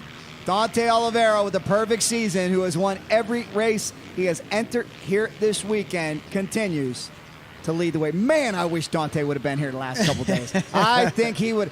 My opinion, I think he'd have been right there with Bam Bam and Nichols, battling it away. You might be right. You know, I mean, because think about it. Heft wasn't too far back. Heft was hanging with those guys. You know, Instant Dante can replay. run with Heft. Let's take another So look at here's this what pass. happened. Here's what happened. Mason to the outside, Dante to the inside. Wow. That was sweet. That was sweet. And then he just kind of shuts that door. Look at that. Looks like the Hell On Wheels Hillclimb from yesterday with the Triumphs and the Harleys. Glimpses of Lex Turner going up that. That's right. That hill, but Mason almost got him back on the inside. So that's an amazing, great camera work from our camera guys for the IWC Tire Pros Instant Replay. Tremendous race we're witnessing here, and we're only a half an hour in, guys. We got a long way to go. Still a full hour. Think about how the psychology must change for one of these racers compared to a motocross racer. That looks like that might be the top 3 in the, and those guys are hucking that thing. Wow. Yeah, Dustin Davis. So that is Zeller out front, Davis in second, Cody Simpson in third, and Noah Gordon in fourth, with Sam Prochera rounding out the top 5. Wow. Sam got a really bad start, so he's definitely got his work cut out for him. And these guys ride here a lot. This could be huge for Dustin, because I talked to his Hall of Fame father, Ty, and Ty said, look, we know to win a championship, we got to win out. We're that far back, and Prochera's that good that he's going to be there. But if things stay the way they are and Davis can work his way up, he could score some valuable points here. And shout out to Cole Zeller, too, because there's another individual that has incredible speed. He has battled some bad luck early this year, but this could be a breakthrough performance. And this drone coverage gives you a really good shot of that's where they're going out. That's where they go out of the motocross section and go out into the off-road section. And then off to the left, you see that they're coming in on that was what we were calling the high road. So, yeah, versatility. Glen Helen has versatility for sure. That looks like that might be Cole Zeller. So he goes on the outside, and so he gets on a pavement section, and then he will go into the rocky, tight technical section that we saw Trevor Hunter give us on the course preview. Zeller is on the move, ladies and gentlemen. Congratulations for him. What a tremendous performance so far. Man, that's an amazing drone shot of that section. Whoa, and then what you was can that? say that's them coming back in. Woo! So that will be the 450 class coming back in. That was Dante and Mateo, or Dante and Simmons. Simmons coming back in. That's how you go out. They come off the dirt right there and go back down. But so that this track takes you all the way back out to the Glen Helen Pavilion. I mean, if there was a concert playing, those guys could stop and hear the music, but we don't have to do that because Troy Lee brought the concert to us last night. Yes, so, he did. So this is the very top of that area, and it goes all the way to the top and then kind of comes back around, and hopefully we can stay with this shot because this gives you a really good idea of where they're going. I gotta believe that pavement section's got to be a knobby killer too. Oh, it is. Wide, Sure. I mean, wide open on that, right? So that's coming out and then going along the top of the pavilion. That's the grass section of the pavilion. And then they turn around and drop down again and then come back down. And then you'll see them on looks like that might be Cody Simpson right there on that YZ250 from Simi Valley Cycles. But then they kind of wind down a little bit like this, and then they will jump right back on the pavement and work their way down. I wish that we could actually show you the section that we call Costa Rica because it's like a little rainforest in there. So these guys will turn down right here off of this and then drop into those covered section. We like to call that Costa Rica because, like I said, they're still running water down through there right now. Truly amazing. It's hard to believe we're in Southern California. Like I said, that reminds me of being back on the East Coast. We'll take a look at Ava Silvestri running second in the women's category, doing a great job on her Husqvarna as she gets ready for WMX. As Mark mentioned, winner this year, won the Stead Nevada round. Our buddy Jared from Stead and MMX, he's with us here this weekend, cheering her on. So big thank you goes out to them, and we'll see if Ava can keep that forward momentum. She has done such a good job as she not only trains for WMX, but also 6 days coming up. And that's the big one Dante Oliveira says is on his bucket list. He's got to win 6 days. About the only thing he hasn't done in his illustrious career. Yeah, because he's won just about everything else that he's tried to do. Yeah, I can't wait to watch Paula in a couple weeks and see what he can do there. I think he may surprise a lot of the outdoor motocross boys. Yeah, he definitely has raw speed, that's for sure. We continue on, ladies and gentlemen. It's round number 6 of the Rocky Mountain ATV MC NGPC Series, presented to you by FMF. There is the 6th time right there on the truck track. Yes, indeed. Dante, look, Dante opening up pretty nicely. Where is Mason? Uh-oh. And this is where you talk about the ebb and the flow, and did you go out too fast? Did Mason perhaps lose steam? Dante looking back. Well, I don't know if we've ever seen that. Maybe he was maybe like me, he's confused. Where's Mason? Let's hope something didn't happen to Mason. We'll see when we get wider on this shot if we can see Simmons coming to view. But I don't see him, Mark. Oh, there we go. Thank goodness. Okay, that's good news. You always wonder when you see somebody disappear like that, did they have a bike problem? Because Mason did already have one disastrous bike problem earlier this weekend. I think it was in Friday in the Stopwatch Nationals. A rider fell in front of him and he broke his radiator. We will be back right after this, guys. Stay with us. We'll reset. A lot more coming. Round number 6, the NGPC series, will resume.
Before the gate drops, there's a moment when preparation and confidence merge as one.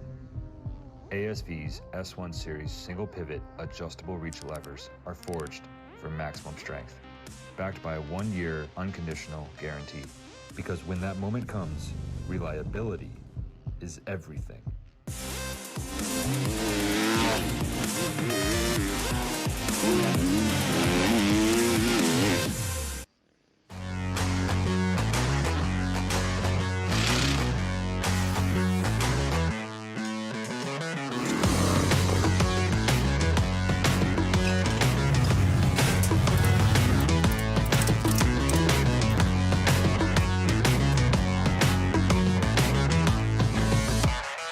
I'm Jeremy McGrath, and I trust Maxxis tires. It's the only way I roll.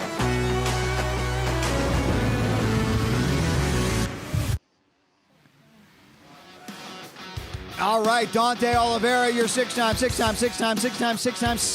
defending NGPC champion, flexing his muscles back out in front. It is a Sunday drive for the man who was victorious in Utah yesterday, jumped in his truck, drove his lovely wife and his baby Vinny here to Glen Helen Raceway, showed up at 11:30 p.m., probably was slightly entertained or kept up late by the Southern California bands rocking and rolling, got enough sleep to be his usual Dante self.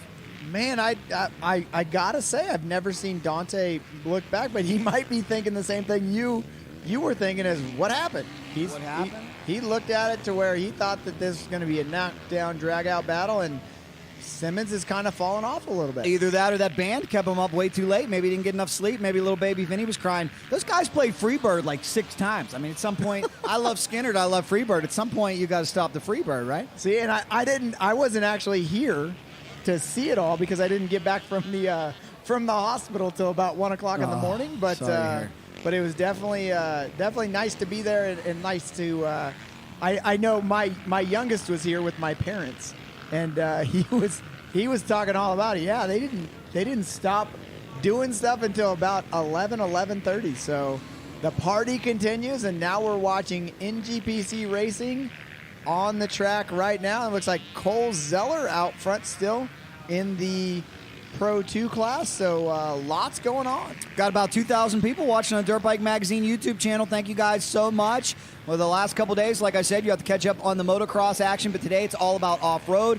Jack Korpela, Mark Tilley here with you. Let us know where you're watching from, and thank you guys for being here. We do appreciate it. This is what it's all about, spreading this Motofest event all over the world. What happened to Dustin Davis? Dustin Davis was right in this battle. These guys were a lot closer. This last lap. Zeller kind of stretching it out. Cody Simpson putting himself in a good position to get a win. He's right there on the Simi Valley-backed YZ250 two-stroke. If there's a team out there looking for a rider, this man needs a ride. And if we can keep him on a Yamaha two-stroke, we would all be a lot happier about that. But I believe that Sam has moved into third, if I remember seeing something right. But I could have missed Dustin Davis, but I know that he was in front of Sam this last lap.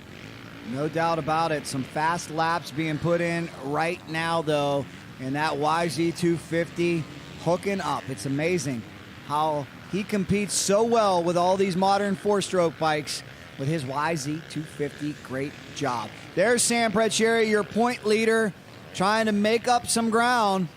Tough day for him thus far, but he's got a fistful of throttle on that Mother F Energy SLR Honda. Mark might have to get out there and slip him another Mother F bar during the pit stop. Get him going. I gotta say, I was a little bit skeptic about the Mother F bars from Samuels and the crew over there, and I'm liking them. I'm definitely liking them. I've been surviving on them. They'll fill you up, man. You can save a lot of money on groceries. Let me tell you what. Instead of going grocery shopping, just get 14 of those. You'll be set for the week. I've definitely survived on them this weekend with all the stuff that we're doing, and we don't have a lot of time to do it, and making it happen. So thank you, Mark, and the Mother F Bar crew. We've got about 50 minutes remaining in this event, in round number 6, before we break for the summer. The question is, can anybody stop Dante Oliveira? And right now, it's not looking too promising for that. And, I'll tell you, I mean, we're not trying to slight anybody. It's just been one of those races. We really haven't even seen Dare. We have not really seen Mateo. Where's Justin Heft at? We haven't really even seen these guys on camera just because our leaders are so far in front. Yeah, and they were pushing hard. This battle for first place in the Cody Simpson really coming up on Cole Zeller. So this battle for the Pro 2, we might not have a battle currently in the Open Pro class, but the Pro 2 class is definitely not disappointing. Wow, what a tremendous battle we are witnessing onto that paved section. Like I said, you go from soft sand out into the paved road. Not the easiest thing in the world, but this is such a cool course. It's so amazing. I bet a lot of people that are watching this from afar are like me, and they're surprised you can do this in Southern California. I mean, there's a lot of restrictions, different places. There's places you can't ride. But here in San Bernardino County, man, it's a free-for-all. I love it. Maybe that's the benefit of Bud Feldkamp leasing this property since 1985. He gets a little bit of leeway with what he can do. Well, and they work together, too, because it's all kind of state-owned. They work together. They'll use this road from Glen Helen for extra parking for an event. If they have a big event, like I think they have some of those the raves that go on and stuff like that, they'll use this as an access road, especially for the crew, like to get in and out, because the other side can be a little bit congested, and so they'll use this as a way out because it gives you a completely different access to the freeway. Got another opportunity to save you some money, give you some information about one of the best suspension companies in the world, Bob Bell Precision Concepts. They're here with us this weekend. They travel to every single round of NGPC. They've been responsible for the success of so many great racers. So take out your phone, scan that code, and support those who support your sport. Yeah, I've been fortunate enough to run Bob's suspension for, the last 15 years. So definitely a really key part of my racing success. Not a lot of it, but my racing success. So thanks to Bob, and he does a lot of project bikes with us as well. But just a great group of guys that, like you said, are here and are willing to help out no matter whose suspension you're running. So we will give you an update on our run order, but as for now, it continues to be that young lady, Moto KK, Dante Oliveira, and Cole Zeller, 2 KTMs and a Honda, are leaders when it comes to the pro categories right now. Moto KK so fast. This is one of her home tracks, only 30 minutes from Riverside, California, for a young lady with a bright, bright future. In fact, I talked about the opportunities and Moto KK trying to figure out ways to prolong her career. I from what I understand, she's thought about jumping into some of the races with the boys just to grab some of that purse money that she may be able to run. Especially with how much money was being paid out this weekend by Bud Feldkamp, paying back to 20th place in our motos. You wonder what a Moto KK could do. Yeah. Wouldn't that be something? Wouldn't that be a historic feat? It'd definitely be interesting.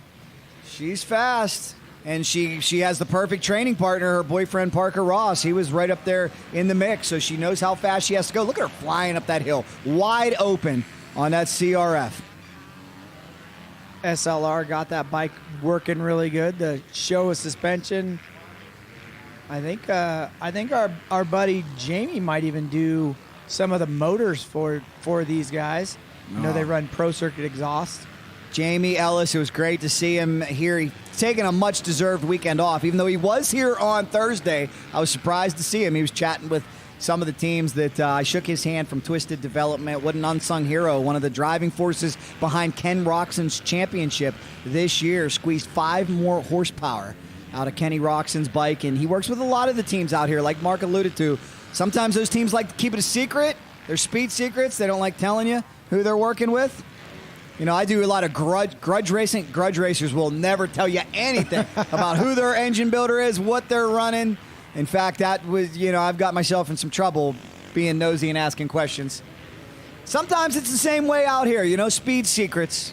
They've all got them, setup secrets. Some of them are an open book, but not very many of them. Not very many. I wondered, what I actually wondered yesterday is with Justin Heft on the box and his resources being tied in with Pro Circuit, I wondered, was that a factory Pro Circuit bike that he was on? Were there any factory parts? But who knows? I know it was a different bike. Yeah, it was a different bike. It was set up in Moto. Whoa. That's crazy. That section's getting rough. When you run with a legend like Mitch Payton, I bet he's got a little bit of pull on what he can get you. Oh, yeah. Yeah, definitely. But again, like we were talking to those guys, they were saying that sometimes too much power is not a good thing. So you got to get that power that's usable for you and what you like. Here we are back out on the off-road track. Hope everybody gets a chance to watch a race there one day. We had some good times there with the Lucas Series. Like I said, Brian Deegan, Jeremy McGrath, all the big pros were out there on Pro 2, Pro 4 trucks, UTV. UTV racing getting very, very popular as well. And they still do it here at Glen Helen, one of the many tracks on sites. They're racing something every single day here. And right now, that man, Sam Pritchera, the 87, trying to maintain his point lead. Trying to make up some time right now. I believe he's worked his way up into 3rd place now, because I don't think we ever got a check on where Dustin Davis was. Dustin was in front of Sam, but I think that Sam has worked his way into 3rd place behind Cole Zeller and Cody Simpson. And we did get a little bit of an update that Dustin Davis has dropped back to 5th. Well, they say your championships are won on your worst days, and that may be the case right there. Okay, interesting. We're getting word from some of our spies out there that we could see pit stops soon. Some people like to go about halfway. Some like to wait for that hour mark, which would still be 15 minutes away, but maybe this brand new refaced, softer Glen Helen is causing some of these crew chiefs and mechanics to be a little cautious and bring these guys in for fuel. What will the 6-time do? Whoa! Dante, trouble in the scoring chute. No problem whatsoever, though, back in a fistful of throttle on that factory Red Bull KTM. What do you think, Mark? Is he coming in soon, or are they going to leave him out there? You know what? I think it's a little bit too early, but they might be able. He's got a lead now, so it might be kind of safe. With having still 45 minutes left, about 45 minutes left to go, I'm not sure. But, hey, you know what? The pitch strategies are pitch strategies, and you never know what could be working there. This track is just getting rougher every single lap as well. So many bikes out there, just thousands and thousands of laps over the last 2 days. I had an opportunity to walk it yesterday with the Hell On Wheels things, and it's funny because the corners are a lot different than I remember. Really soft and loamy, as you can see with Dante right there, but some of these straightaways, It's amazing how quickly they go back to good old Glen Helen. Hard packed. I'm talking rock hard on some of those sections. Unbelievable. All right, Dante stays out on the new Talladega turn. Dennis Stapleton telling me he's pulling it out. Yes, he is. Dare's starting to gain a little bit on Mason. Mason in. Uh-oh. Is everything Pit Boss okay? Bob making it happen.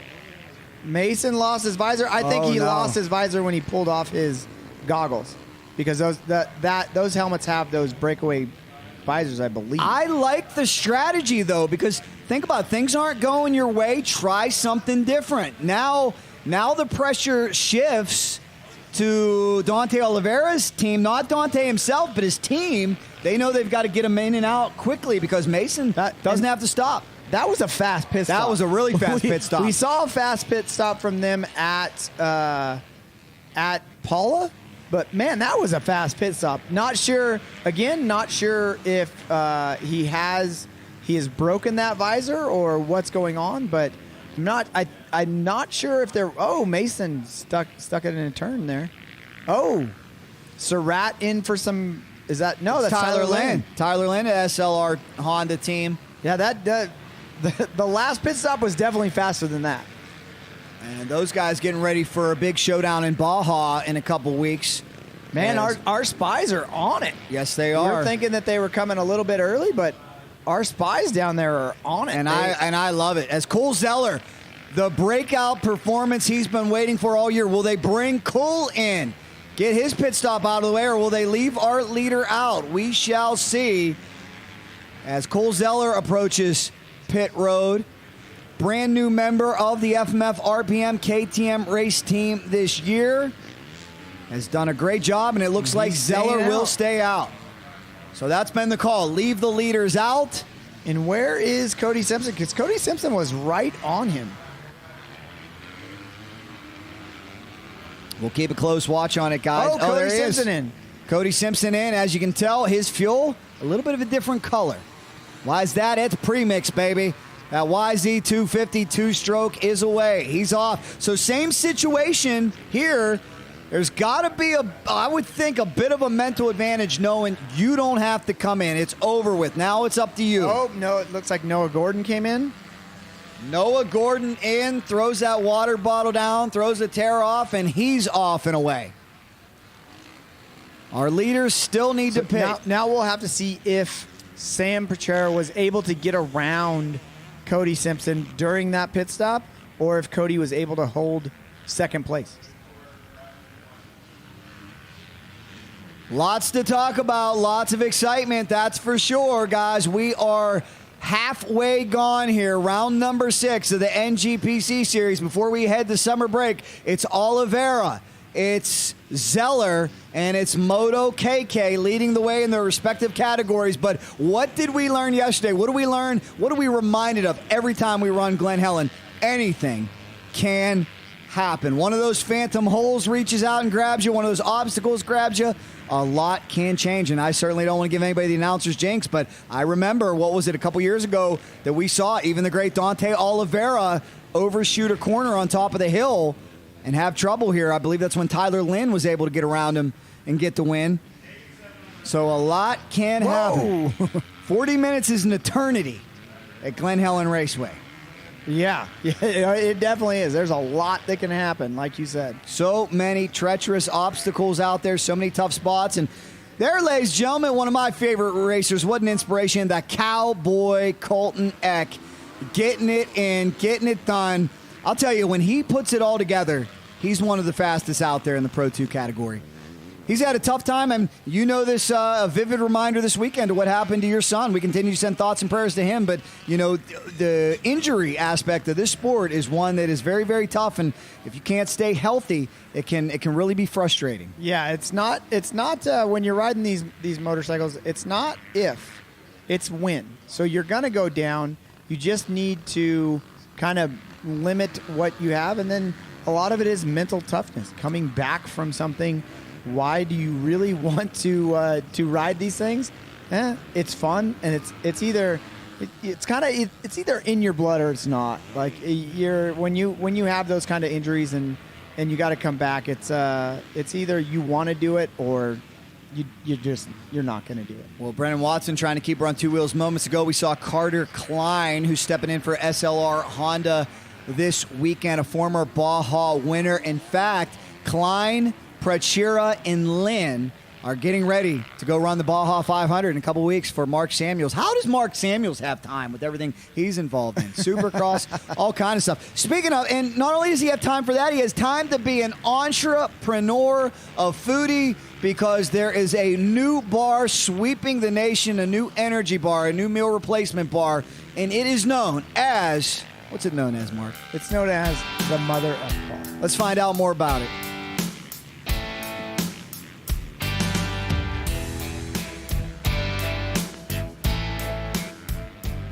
All right, so if the name Mother F doesn't make you wonder what's going on underneath this tent, we got Mark Samuels. Mark Samuels, what is Mother F? So Mother F, it's an all-new nutrition bar that me, my wife, and family started over about 11 months ago. And it's an all-organic whole food bar that's cold-pressed, which literally means that it's just the organic raw ingredients pressed together in cold form, so it doesn't lose any nutrition value from overheating it or putting it in a process. So the only way that we preserve our bar is by honey. So it's got a lot of sugar in it, but it's purely from organic honey, and that's what preserves this. So we got a 6-month shelf life on this all organic food bar. It's naturally balanced with all the whole foods between your carbs, your fats, your proteins. It's an amazing bar. So now, how did you come up with this? There's some kind of gene or some kind of something going on, and then where'd the name come from? Yeah, so the name comes from, so my wife and I kind of started on our own little health journey, after having the 2 kids, and, you get into your 30s and you kind of start feeling like crap, and we did some testing and learned about some stuff, and there's a gene mutation called MTFHR, and they call it the mother gene, the Mother F gene, Mother Effer gene. And it's where you can't process folic acid or B vitamins. It has to be methylated. It's a whole story, but through that process, it causes you to have a lot of inflammation and causes a lot of issues internally. So through that, that's where we went through. I eat a lot of bars, like especially pre-running Baja and all that stuff. So I was talking with my wife one night, and I was like, why don't we just create a bar that is MTFHR gene friendly? And we came up with a name, and that's where the name comes from. But really, Mother F is for food, flavor, function. It's really embedding the F is for food. So now, where can people find out a little bit more about the Mother F bar if they want to purchase it, or just a little bit more information? Yeah, so we'll be out here at Glen Helen for the whole weekend. We go to quite a few of the NGPCs. I'm at pretty much all NGPCs, so you could always come talk to me just personally, even if we're not set up. But also you can go to our website. It's motherf.com, so super easy. We have our social, but we have a lot of stuff on our website to learn. And if you have any questions, just email us, even info@motherf.com or whatever. Track us down. If you have the gene mutation, reach out to us. But come try the bar. It's amazing. It tastes great, and there's nothing else like it on the market. So now, I eat bars as well, going on long trail rides with the magazine, stuff like that.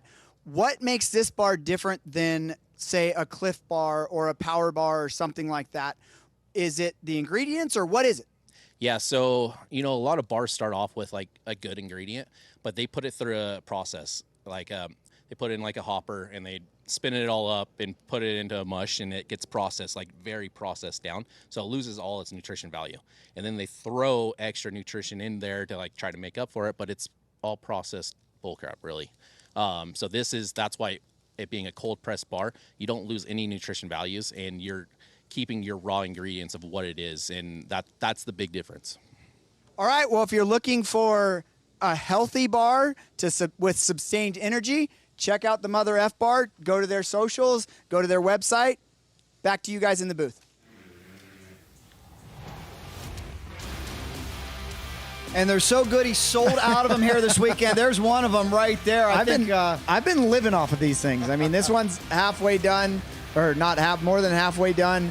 I've already had one this morning, or a quarter of one this morning before I raced, and then now I'm doing it again. But there was a bunch of them up here. There was a couple boxes of them up here, and they're disappearing. That's for sure. Yeah, that's for sure. As we take a look at Moto KK, part of that Mother F team. I know she's been gobbling up those bars, loving them. Shout out to her as we're going to take you back moments ago. Moto KK coming in for a pit stop. There's Juan. There's Carlos. I'm sure Mark Samuels looking on nearby, filling her up with race fuel with the IMS quick dump, and she is off. A quick look back to see where her competition is, and Moto KK out on a Sunday drive. It is business as usual for that young talent. Business as usual for this man, Dante Oliveira. Let's keep an eye on him because we should have a pit stop coming up, and he's got his main man. He's not that far away from where the pit stops would be. He's coming through the scoring chute right now. Yeah, he's got his new mechanic this year, Banjo, who came over from the GNCC series, ready to give him this pit stop. Banjo was not with him yesterday either. Interesting that Dante does so much. A lot of times he's out on the own. It was a different bike yesterday, so Banjo waited here with this bike as Dante arrived. And some of the benefits when you're backed by the factory, KTM. This is impressive. This Very is impressive. crazy impressive that he went out hard and went out early, matching anybody, Mason doing it. But Dante's already gone through the scoring chutes.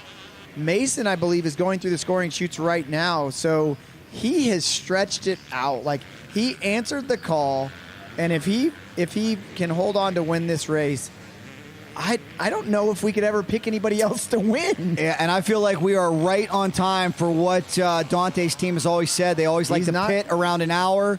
Oh, here he comes, coming in. Look at this, 58 minutes in.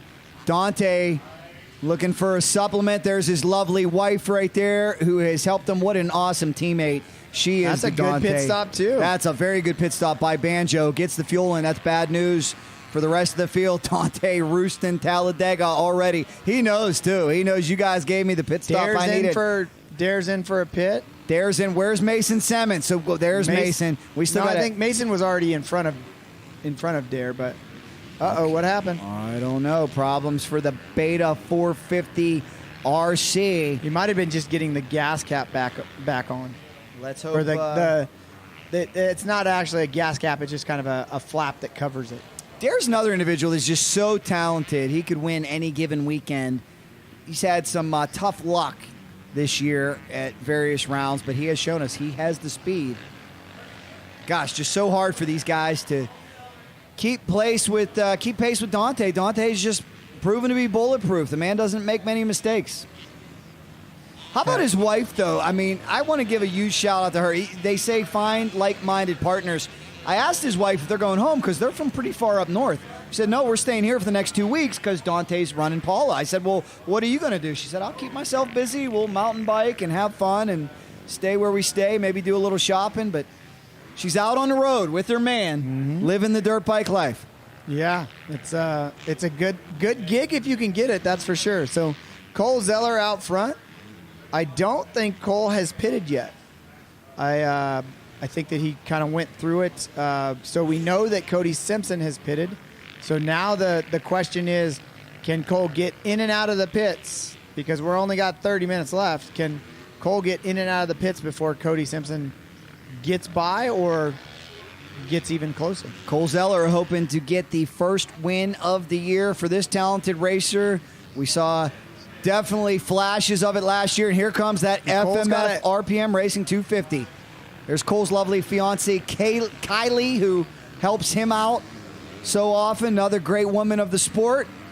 She loves it. Cole's got a handguard down. Just little details right there. Cole's got a handguard down on the left-hand side, so hit something. So now the question is, did Cody Simpson get by? Because we saw the pit guys were looking, but did Cody Simpson get by, or is Cody still behind Cole? We'll have to sort it all out there as we are now an hour in this 90-minute affair. 30 minutes to go. Zeller's down the hill. Will try to find second position as he cranks it up and goes 22 stories up Mount St. Helen. We can look outside the booth here right now. Simpson is right on Zeller or behind Zeller, and then Right on Simpson's back fender is Sam Prechera How on about that that? SLR Honda. So 3 manufacturers. There's Cody Simpson. And if we pan back a little bit, we will see Sam Prechera coming in right behind him. That's so there cool. he is. There's Sam. Wow, Cody throwing that. That is so cool when the battle comes to us. Pretty pedestrian and docile for the first 60 minutes in this class, but now we got to fight to the finish. And what did Mason tell us the strategy is for so many of them after that pit stop? It is an all-out sprint. Everything you got for the next 30 minutes. Could we see the YZ250 jump in front? And that's pretty impressive because we're looking at it like they were in an all-out sprint for the first hour. I know. How do you know the difference? That's a very good point, and I mentioned that as well, that that's the racecraft of Dante Oliveira, but for everybody else, when you can't catch an individual like that, there is no taking it easy and pacing yourself. It's a sprint for 90 minutes. Yeah, that's it's next level. It's definitely next level, so we'll see if these guys can bridge the gap to, if now that they all have gas, will Sam push Cody forward to Cole, or will they start battling between themselves? I don't think Dustin Davis totally out of this either. Let's see if he can make a move up towards the top of the pack. Currently running 4th, women's category. Continues to be Moto KK. Ava Silvestri, 38 seconds back. Maddie Weber hanging in there. Dana Rayner and Nichols with us here this weekend as well. Shout out to them. Awesome to see that. Looks like we got a total of 5 different ladies in the starting lineup. It'll be Watson, Lehman, Nemec, Moore, Lord, Duggan, Price, Vasquez, Hunter, Miller, and Danowski. In 4-stroke A, that's Kai Hunter stepping up big. He's running in the 9th spot, making his papa, Craig Hunter, very, very proud. And there's the cowboy, Colton Eck. Nice, good performance for him today for Pro Circuit Off-Road as he continues to make his way. Pretty around surprised the that Colton's off the pace for that long. We also got a special announcement here from the Dent Doc himself, Craig Hunter. He wants these viewers to know for more NGPC action, like and subscribe to the NGPC YouTube channel. That sounds like a change order. You know what? It does. As shout out to everybody watching us right now, too. Good buddy Warren Petty, heck of a racer watching from Alabama. Loving every minute of this. Warren, we need to get you to Glen Helen Raceway. This guy Warren takes the best photos. Could he ever take a photo for Dirt Bike Magazine if we get him here? I think so. All right, Warren. And you can check out TBT on the screen right now. Scan that QR code for a little bit of a discount from those guys. TBT Racing, another one of those suspension companies that are out here all the time. All the time. And helping out, willing to help, no matter whose suspension you're running. I know that those guys are willing to help out, and they do a lot of off-road racing. So check out that. If you need a little bit of a discount, scan that QR code, and TBT will oblige that discount. Super cool, guys. As we are less than a half an hour away. Cody Simpson on the edge. This is what we spoke about earlier.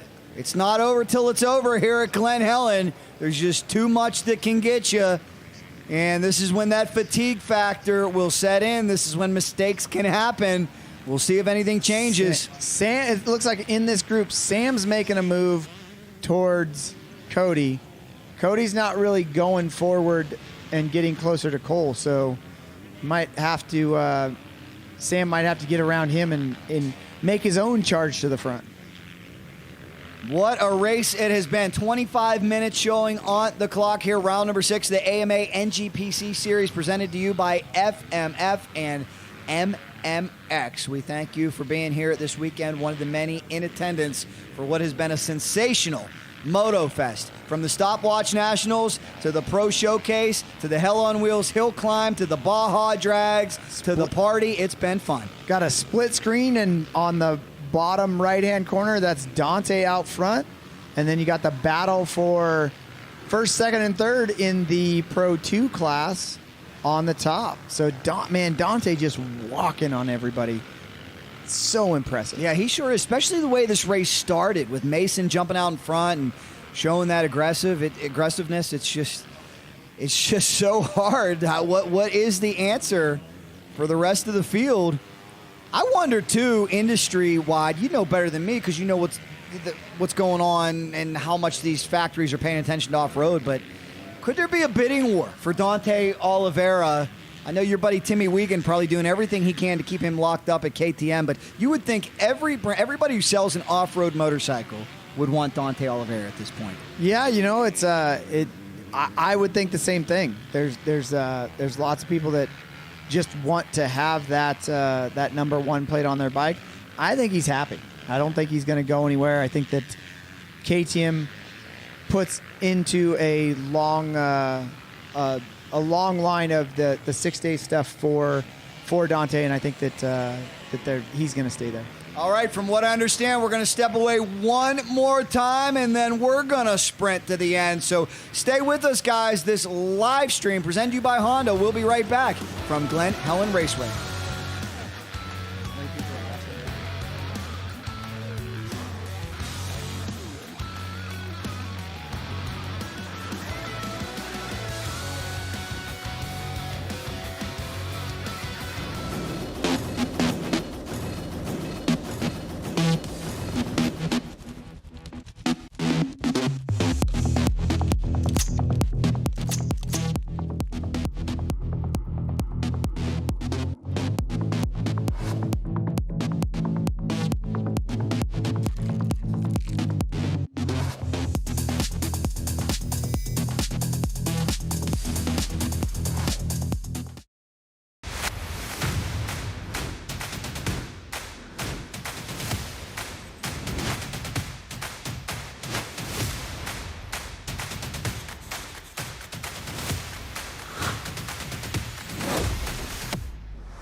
Before the gate drops, there's a moment when preparation and confidence merge as one. ASV's S1 Series single pivot adjustable reach levers are forged for maximum strength, backed by a 1-year unconditional guarantee. Because when that moment comes, reliability is everything.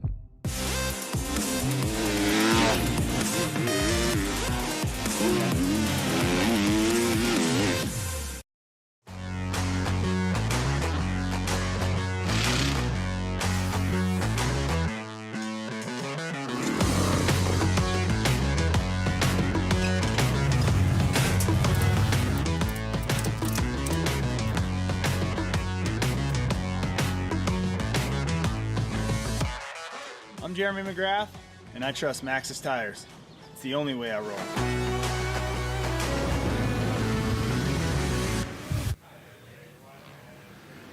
We got about 20 minutes left to go. We got great racing all around. Iconic and legendary Glen Helen Raceway.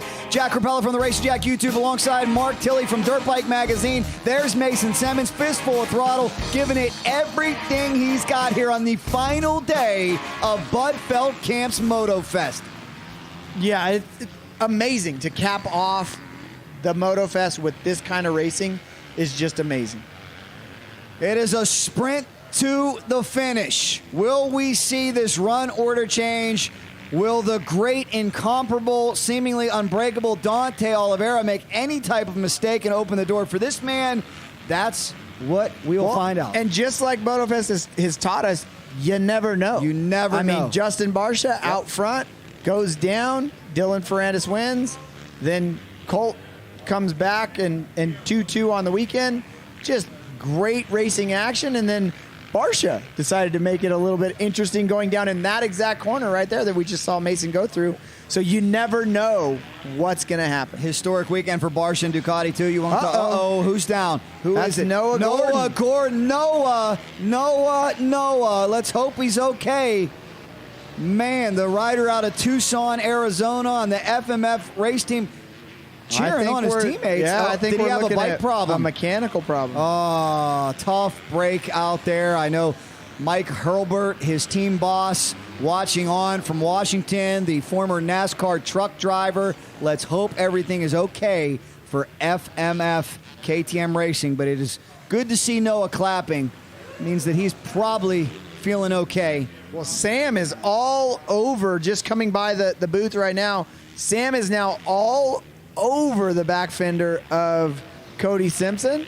So right there we have the action. Our guys zooming in right there, but Sam, here we go. Brett Shearer. Here comes that SLR Honda on the back of the Yamaha YZ 250 two-stroke. Out of Simi Valley Cycles, we got a battle. It's Yamaha versus Honda. Two-stroke versus four-stroke. Sam trying to assert his around the dominance. outside. Can the point leader get back out in front? It's a motocross battle. Outside, inside, multiple lanes here at Glen Helen Raceway. The new and improved Dennis Stapleton track. A look back for the YZ250. He can't believe it. Cody doing a great job shutting the door on Sam, but Sam's in that mode where we've saw it all weekend long. He's not following. He's looking for lines. He's looking for a way around. Usually the guys that are doing that usually find a way around. Sam Pretschero with a head of steam trying to get by the two-stroke. The YZ250 of Cody Simpson having one heck of a ride here today at Glen Helen Raceway. And what can you say about all the different lines on this track? Dennis Stapleton, his team, congratulations. How many one-line tracks have we seen throughout our careers, Mark? This is not one of them. So many inside, outside, so many places to go. And this drone footage bringing it all to, look at this, case in point, inside, outside. Yeah. Which line is faster? Looked like, whoa, Sam getting a little bit off, but it looked like Cody was washing that front end right there coming down, but he was able to save it. He was doing almost the same thing that Justin Barsha did, where he went over the berm. And remember, speaking to Dennis Stapleton, he said his goal was to slow Glen Helen down, to make it more technical, to round off some of these jumps and make the hills tighter, to make them more prone to mistakes. And I must say, mission accomplished, because we've seen a lot of mistakes here this weekend. That has made the racing very, very interesting. Saw one yesterday on one of the final few laps by Justin Barsha. Almost let Colt Nichols around. And right now, Sam Pretschera trying to get out of the exhaust stream of that two-stroke, blowing some oil, some good smelling oil in his nose. And this could be helping out Cole Zeller. They might be fighting amongst themselves and letting Cole kind of get out. And, man, it's Pretschera hammering it on this section. Where is Cole Zeller? How far ahead is coming up on a lapper? That lapper, looks like that lapper helped out the YZ250 a little bit. Now out of the way. We got 16 minutes remaining in this race, this 7-mile course through the Inland Empire of California, San Bernardino County, Glen Helen Raceway. Hang on, everybody. Who's got the fitness to take it to the checkered flag? I'm getting dizzy all of a sudden, Mark.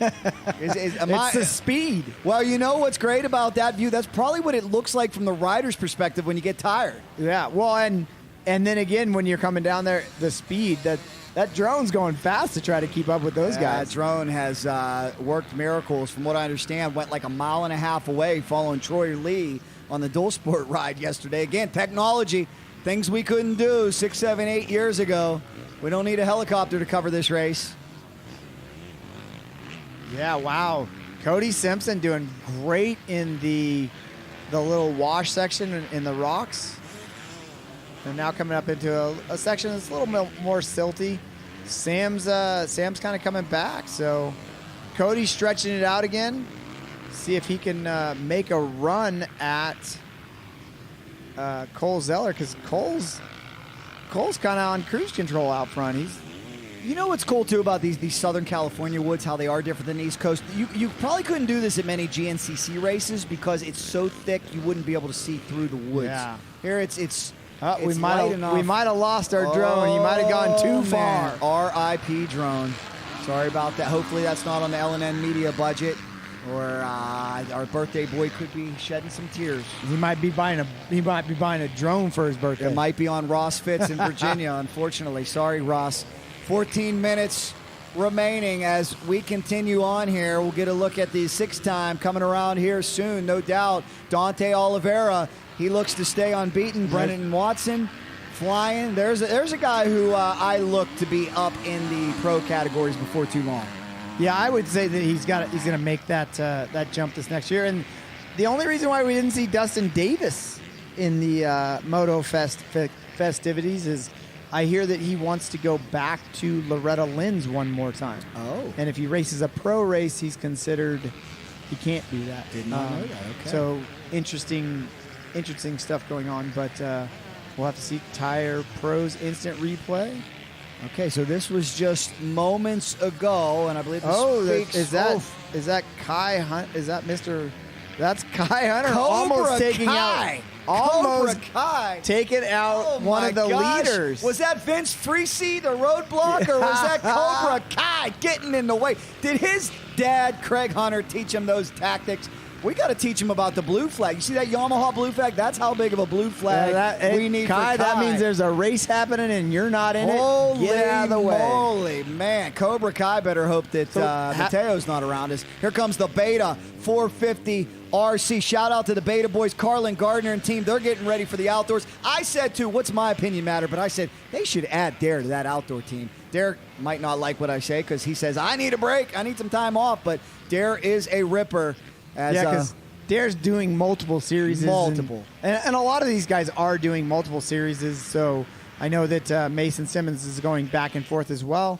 Dante's doing the National Hare and Hound and the NGPC series. So lots of racing going on.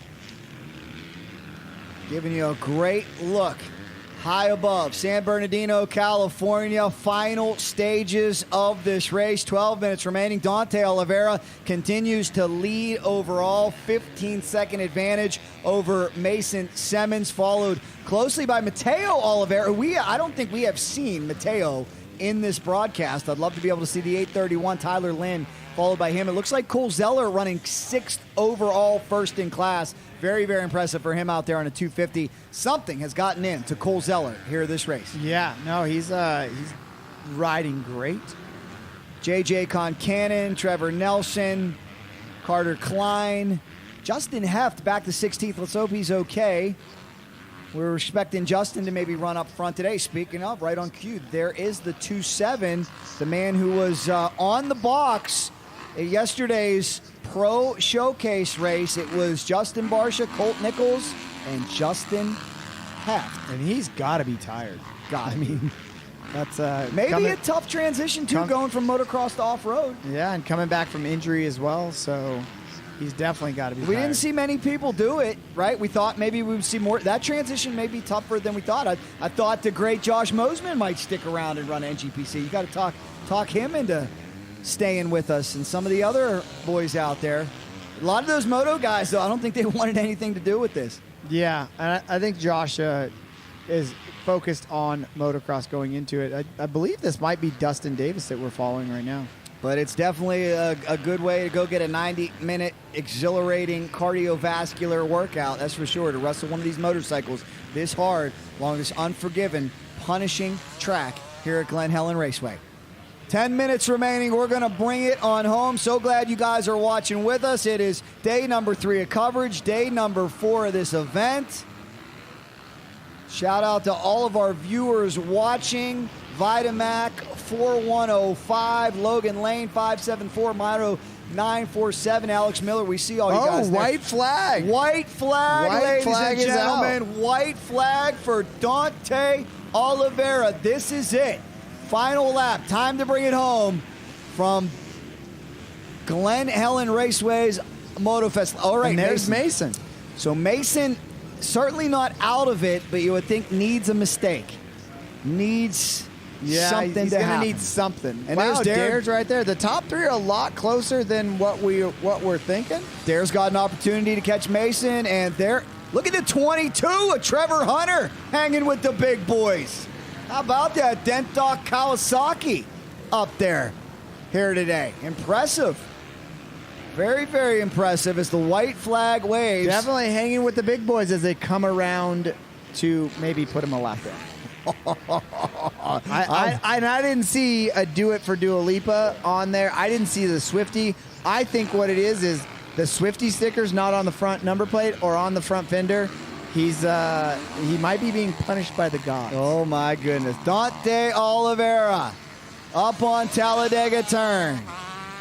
Big fistful of throttle for him. How do you stop this man? And There there's is Mateo, who has worked so hard, worked on his body, gained a lot of muscle, 25 pounds heavier this year, riding for Husqvarna Off-Road. His team manager, Bobby Dawson, not with us. He's over at the GNCC Series this weekend. Shout out to him, but certainly Bobby, Mateo's mechanic, that whole squad, they've been working hard trying to figure out ways to catch Big Brother.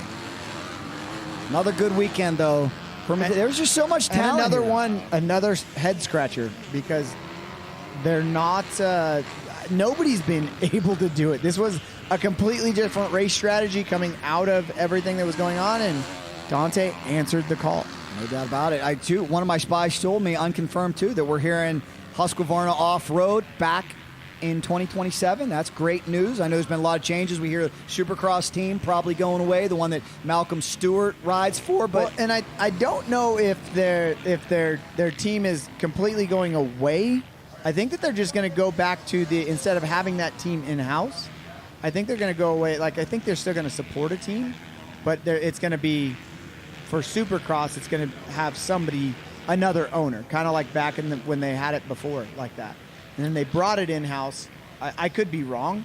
They brought it in-house, and I think that they're looking for somebody to step up and do a Star Racing-esque thing. So that would be cool. See if that would be cool. It would be really cool. Shout out to the 457 too, Hayden Hintz, having a good day out there. Junior A, didn't recognize him, the clean-shaven Hayden Hintz. I actually thought his lovely girlfriend might have found a new boyfriend when they were walking together. I said, who's this guy? But it was Hayden. He's getting ready for some of the desert action this year. I understand with Trevor Hunter, they're going to do the big Reno to Vegas.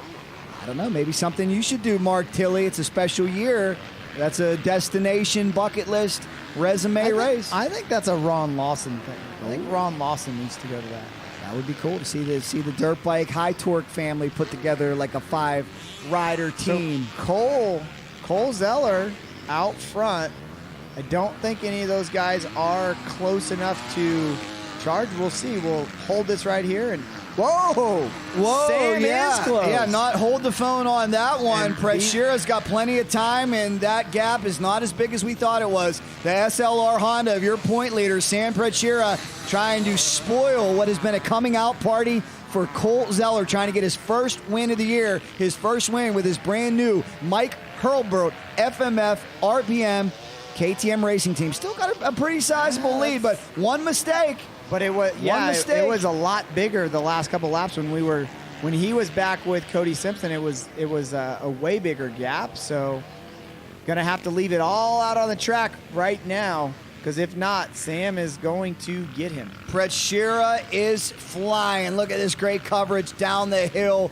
22 stories, Mount St. Helen. And here's what I could tell you. I always tell the story when you invited me out a couple years ago. I fell down on my butt. Almost did the same thing yesterday. That hill is just as slippery. And look at this. That's an hour and a half of racing, and he's able just to pull that out. Clearly, they were watching Motofest. Yeah. Because you and I were surprised when the top pros started using that as a sky coaster.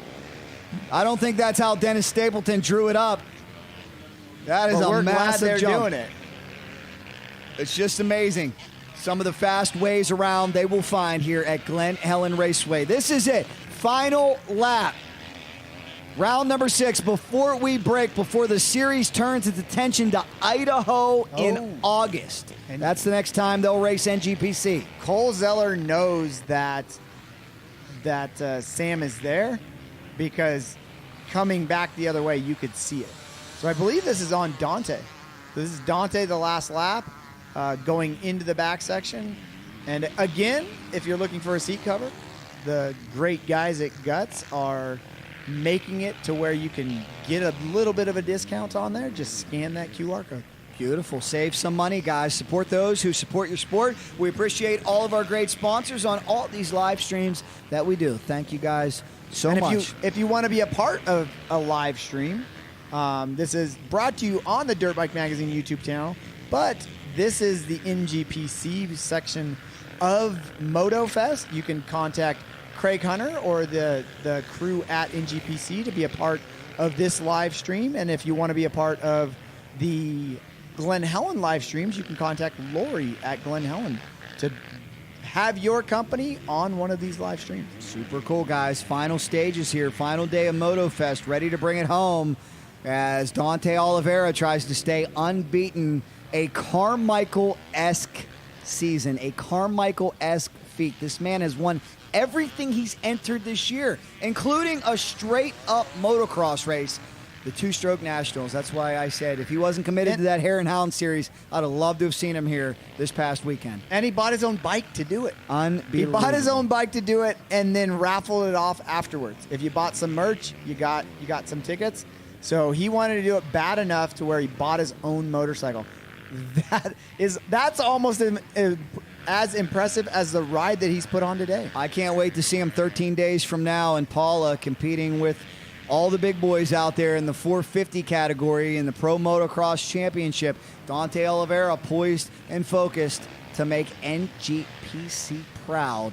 I'm telling you, he could do something special out there. What's next for him? You know, I know he won 6 days, but you just wonder, the 6th time, how many times does he want to go out here at NGPC? I'd go as long as they're paying you the big bucks to do it. That's for sure. That's what Filthy Phil told me, Phil Nicoletti at age 37. He said, you find out quick that you stop racing your dirt bike. Working somewhere else, we're changing oil or working at the grocery store, not quite as fun. Doesn't pay as well either, does it? Exactly. So keep the gig alive as long as you can, and Dante does it well.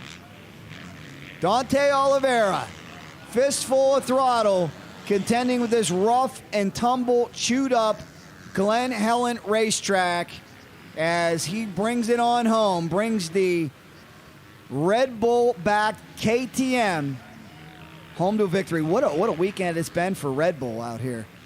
Yeah, they're winning lots of races.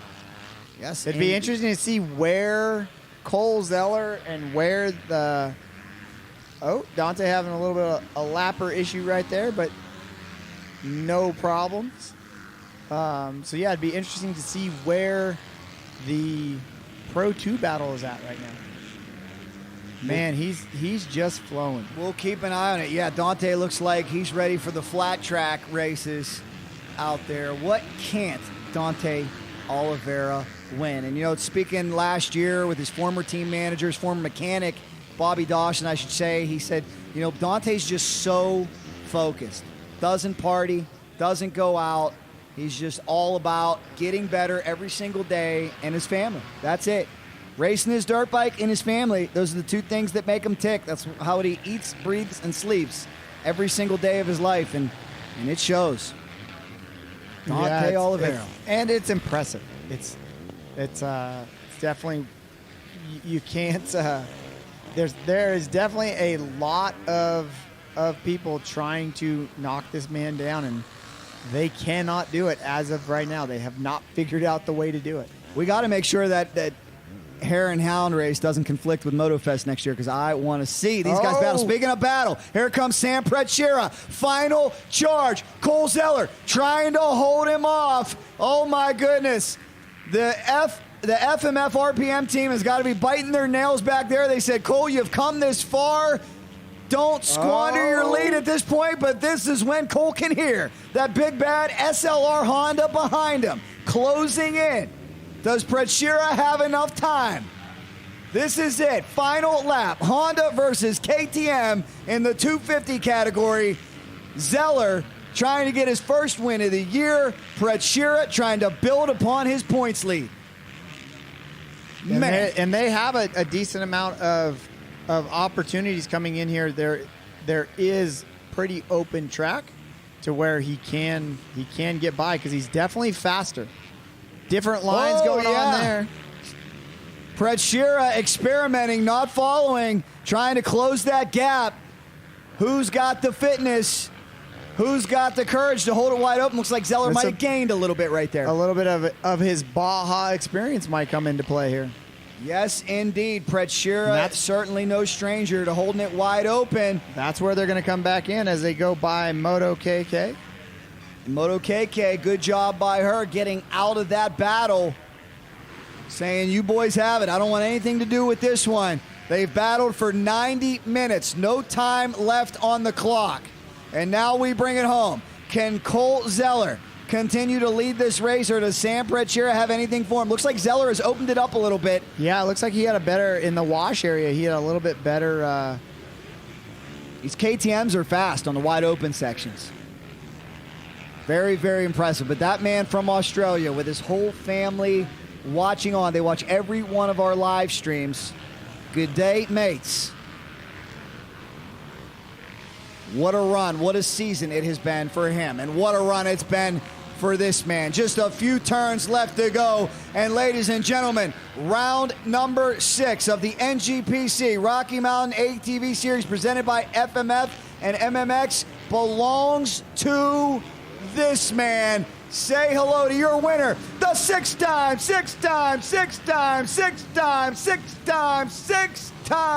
defending NGPC champion, putting together a perfect season, Dante Oliveira. Who will get second? Is it Dare? Is it Simmons? Dare Demartile. Did Demartile sneak in front of Simmons? Or did Simmons already finished? Yeah. Simmons closed the gap nicely. And there is Kurt, Anna, and Hannah, the Hintz family down there. Congratulations to them, driving force. Now we'll have to go back to the 250 battle and see what's happening there. Dare Demartile bringing it in. Great job for Factory Beta, the 450 RC. Putting on a good show, running with those KTMs. Let's keep an eye. Let's keep an eye on that 250 battle. Where's our 250s? We got to get back to them here. Can Cole Zeller hang on? Mateo coming through in 4th, we believe, we think. Officially unofficial at this point. We'll talk to all of our podium finishers and sort it out in a little bit, but we're still waiting this 250 battle, and here comes Tyler Lynn in. Good run for him. Checkered flag waves here at Glen Helen. Day number 4 of racing. What an event it has been. And coming in, keep an eye on those numbers. Remember, it's a Grand Prix finish, so no matter what class you're in, when that checkered waves, you come off. Even some of these individuals a lap down in the different categories that they compete in. But we'll keep an eye on that 250 battle. Who's it going to be? Will it be Prechira? Will it be Zeller? Will Zeller get his first win of the year? Coming in hot here. I'm seeing yellow number plates still. It's amazing how many riders are out there on track. Here we go. There they are. Back, ladies and gentlemen, with our battle. That is Cole Zeller, I believe. He's got lap traffic in front of him. Cole Zeller is coming into the finish right now. Where is Sam Prechira? I think Prechira has run out of time. Cole Zeller looking to get the win for Mike Hurlbert's FMF RPM race team. Ladies and gentlemen, your winner today in the 250 category, Cole Zeller. Oh, yeah. Revving it up. Enjoy it. Enjoy it, Cole. You've earned it. Prechira not far behind Those him. are some, this is an AMA event. Those are some hand gestures that might be not kosher right there with Zeller. Who dished? Zeller dished out. Zeller was pointing back at something that could be consumed as a threat or something going on there. You never know. I think he was trying to say, I finished number 1. Yeah, maybe that's it. That's what he was trying to say. I know Sam put his hands up like I don't know what he's talking about. So, man, we'll have to. Oh, and there's Cody Simpson coming in. I believe Cody coming in 3rd place. So, well, Mark, you're the roving reporter, so another the podium. Another podium performance for Sam. And on the podium, you're going to have to get to the bottom of who Cole was saying was number one? Was he talking to the lapper behind him? I don't know, because he that lapper behind him, I believe, was somebody that we know. That was Mr. Stover. Okay, I was going to say, let's No, hope it wasn't the Swifty fan club. It wasn't president. Cobra Kai. And it wasn't Cobra Kai trying to get in the way. Glen, Helen Raceway. Mark Tilley's on his way down to the podium. Stay with us because he's going to get us the answers to all the questions we want answers to. Thank you guys so much. Stay with us. This coverage will continue from Glen Helen Raceway. We'll be back right after this.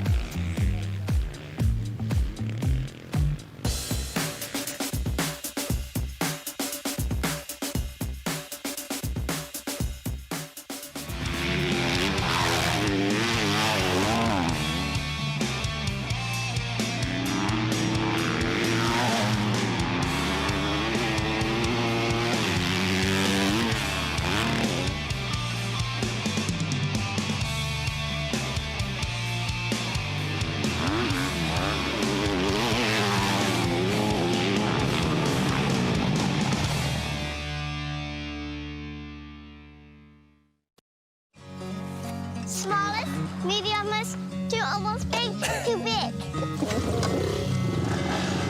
Let's run this, run this. Let's go, man. I mean, yeah. Oh.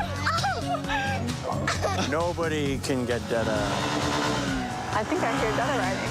Best day ever! Unfiltered joy and the all-new CRF 300F, made by Honda. Before the gate drops, there's a moment when preparation and confidence merge as one.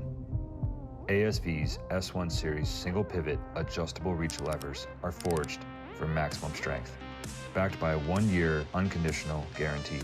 Because when that moment comes, reliability is everything.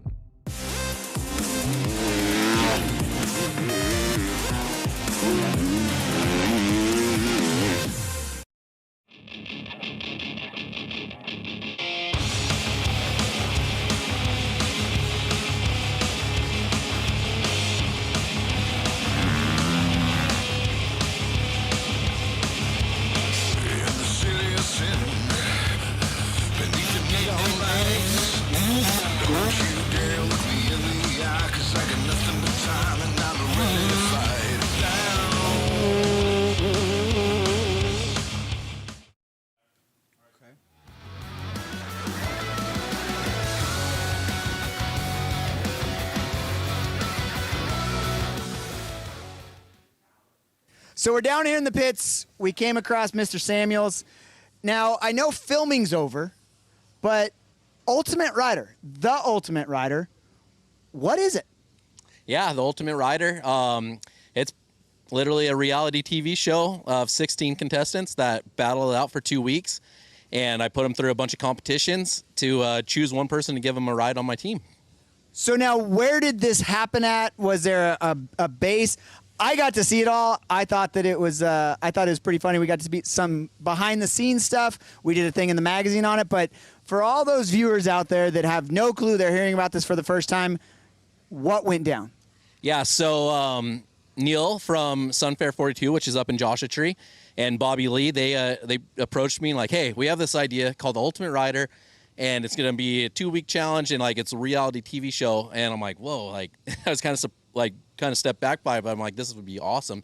So yeah, we worked on it and talked to CamWorks, and they're the ones that came and videoed it and edited it. And you know, we did a casting call. There was 70 people that showed up. 60 people officially showed up for the. A couple of them got hurt.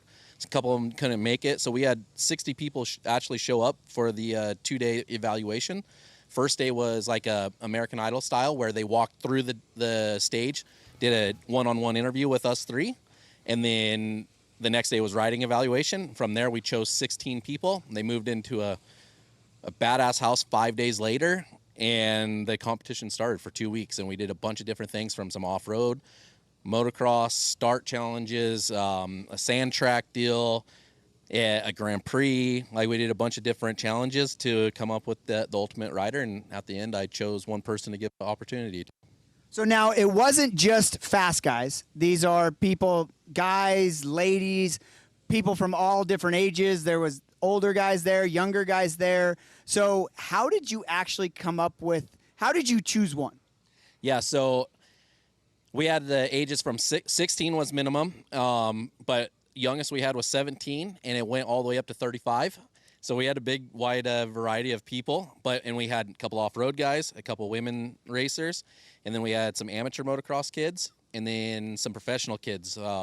So I wanted to have like a very big, broad spectrum of riders to choose from. So like with 16 people, it's actually quite a few people, right? So that's why I brought different challenges into it, and really got to see each person's individual like skills, and got to make a decision from there. And from that, it was pretty tough. Like, probably 5 or 6 of them really stood out by the end of the 2 weeks. And whether it's going to be off-road guy, a women's racer, an amateur motocrosser, or a pro guy, I could do any of them. So it was kind of cool for me. For me, as a team owner, it's really badass because how else do you get to meet 60 people and get to know what they truly could do and who they truly are, and then you go down to 16 and really get to see them for 2 weeks and get to know them. A lot of times when you're choosing someone, you're just kind of throwing it out there and you don't know what they're all made of, right? So it was a really cool experience. So now I got to give a shout out to one of my test riders, Harlem Nelson, who is on the show, and you guys will get to see that. Now, they will get to see that. They've seen social media. They've seen some stuff on YouTube, but this might come to a bigger network. Can you tell us a little bit about that, or is there? Are you still under lock and key on that?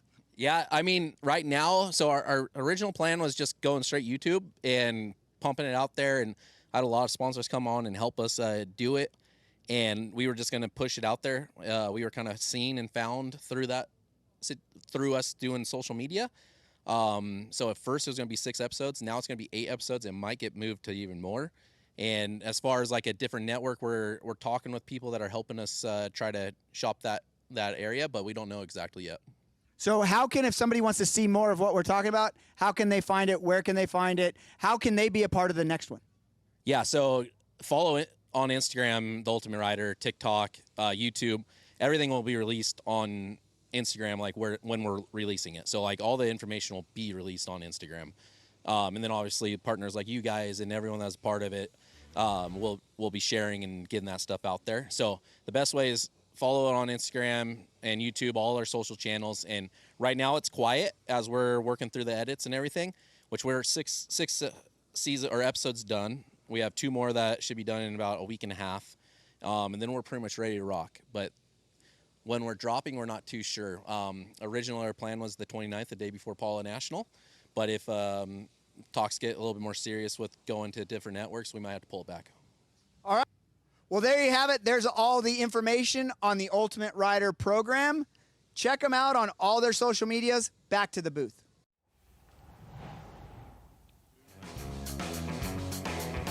Super cool, and we do appreciate the support of Mark Samuels and the entire Mother F team down there as we continue to bring them in through the Yamaha finish shoot here at Glen, Helen Raceway. What a great 4 days it was. And the end of today's racing action, the man on top of that mountain, on top of Mount St. Glen Helen, again, is the one, the only, Dante Oliveira, getting it done. Here are your unofficial pro class results. It's Oliveira followed by Mason Simmons. Dare Demartile, Team Beta, coming home on top of the box. Another great run for Mateo Oliveira, Team Husqvarna.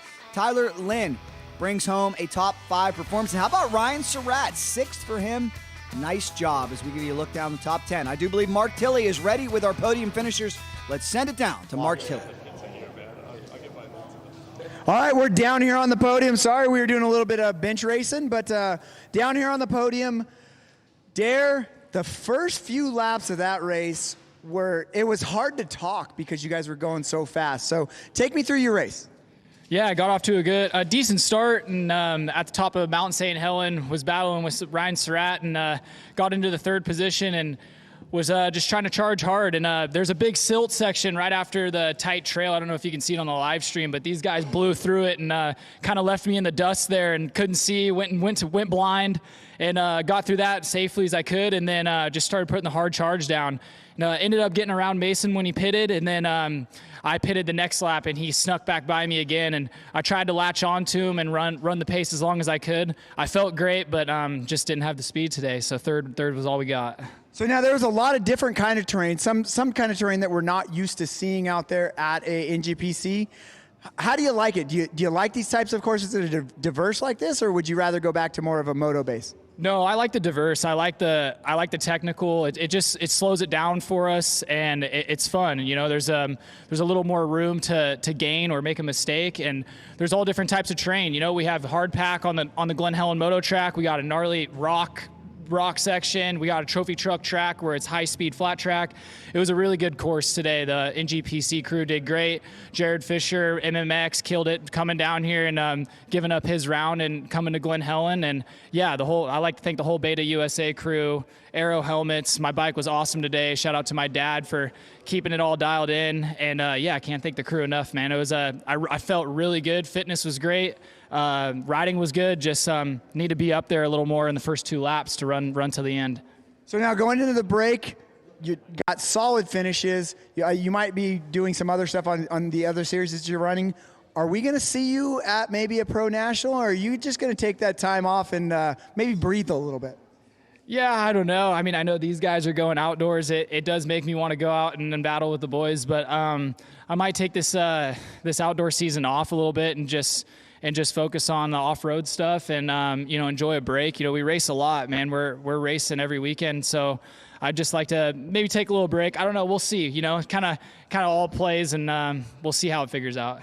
Sounds like you're a little bit indecisive there. You don't want to see them having fun without you, do you? Yeah, no, I don't. And I have, the whole Beta USA crew, Mitchell and Benny are both going to be doing the whole season, so it's easy to say no now, but when I'm at home sitting on the couch watching it, I'm sure I'm going to be wishing I'm out there. So it'll be fun. All right. Well, congratulations on third place. Good luck on the break, and we're going to walk over here to Mason Simmons. Mason, again, the pace that you guys put out there for the first few laps was amazing. I know you did do some of the moto course or do some of the moto races. I think that pace was faster than the moto races. So tell me about it a little bit. Yeah, it was good. Me and Dante actually was it last week, and I think we're at Parla together racing some motocross, a couple 10-minute sprints, and that's like 1 lap time here, So I just tried to put my head down in the first few laps and had Dante all over me, and he got by me. But yeah, the pace was definitely hot, but as you've probably seen in the live stream, I think you said there's a couple moments in that high-speed stuff as well. So, we'll fight in it. But, good race, good fun. We went at it the first few laps, and, it was good fun for sure. Yeah, we were wondering in the booth if you guys were going at it just a little bit too hard, and then you both were just going to be done for the rest of the race. But like you said, we did do a replay of one of your close calls in the wash. So, again, I know you've done a lot of different off-road. The Motofest and NGPC brought in kind of a different course. What did you think of the course? I love the course. I thought it was awesome. I've in the past, honestly, I've struggled at Glen Helen. I don't know why, I just have. So I'm super happy with today with how I rode, actually. And a good start always helps. I was stoked to get a good start. And, I love the course. We had that new wash down the back where I nearly cartwheeled, but it was fun. And then, without the ridges, I think, honestly, it made for some better racing, I feel. Especially if it's dusty up on the ridges, it kind of makes it hard to see and you can drop back real quick. So kept the racing tight and close. And, I'd be happy to come back and race this layout again. Well, now, there was a little bit of an issue with your visor, too. You're kind of doing an homage to Mike Metzger with the no visor look. What happened there? I was just going into that creek down there, and I hit a tree branch or something, and it actually bent down, and it covered my eyesight, and I couldn't see, so I had to quickly smack it off my head so I could actually see again going up to the rocks there. So that was that. I didn't crash or nothing. Just a little mishap. All right, so who would you like to thank for getting you here? The whole RPM KDM racing team, Mike, Sherry, they do a lot for me. We've got Cameron, Andrew, Bobby Trial on the quick fuel always does an awesome job. And all my family and friends at home watching. Everyone gets up early and tunes in to watch me and support me, so shout out to them and just everyone else that helps me. Thank you. All right, well, congratulations on second place. And now we're going to walk over here to the man, the myth, the legend. I know Jack always asks me, like, how are these guys going to beat him? And I don't know. There's no kind of holes in your game as of right now that I can see. And you did a little bit of traveling and went up and won a National Hare and Hound, and now you're here winning the NGPC. So take us through your race. Yeah, it was an epic race. Got out to the whole shot and just kind of sent one of the rollers a little high. Mason got around me, and the battle was on from there. We duked it. The track was super nice. You were able to go outside, inside, and switch up line choices to where we could keep the racing close and didn't have to play follow the leader. And I just had a blast. The pace felt good. It was strong, and the bike was great out there. So stoked with the race, and yeah, epic day. The pace was just flat out fast. You guys, impressive rides on those laps, but I mean, it was just flat out fast. So now you are going to be doing some other kinds of racing. I know that you've been doing some testing with the factory team. What's your summer look like? Round 1, hopefully Tim allows me to do round 2, and then round 3. So that's the plan. And then maybe a little bit of a rest? Yeah, a little bit of rest. I don't know, maybe something in July. Kind of get my leg pulled a little bit, but not too sure yet. All right, well, who would you like to thank for getting you here? My family, the whole FMF Red Bull KTM team. Banjo killed it this weekend, and Nick yesterday. WP Suspension, Damon and Travis, Asterix, Alpine Star, and Dunlop Tires, everybody behind that KTM machine. Thank you. All right, well, there you have it. There's the 450 Pro podium. We're going to come back with the 250s and then the women after that. So back to you, Jack. How about that? Congratulations. In fact, we're going to step aside for 1 second. Stay with us, guys. We'll be right back with our 250 and women's podium. You don't want to miss. Stay with us here from Glen Helen Raceway.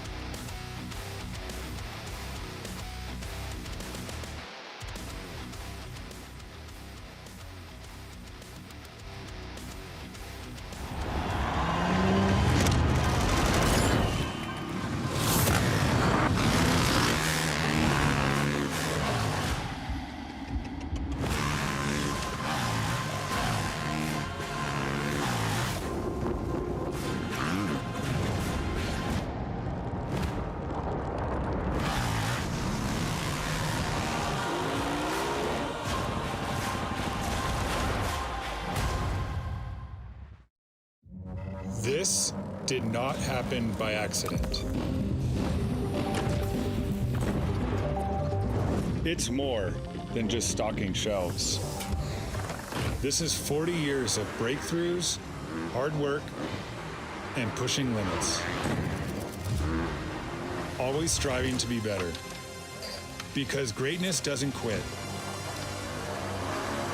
Rocky Mountain ATV MC. Get ready.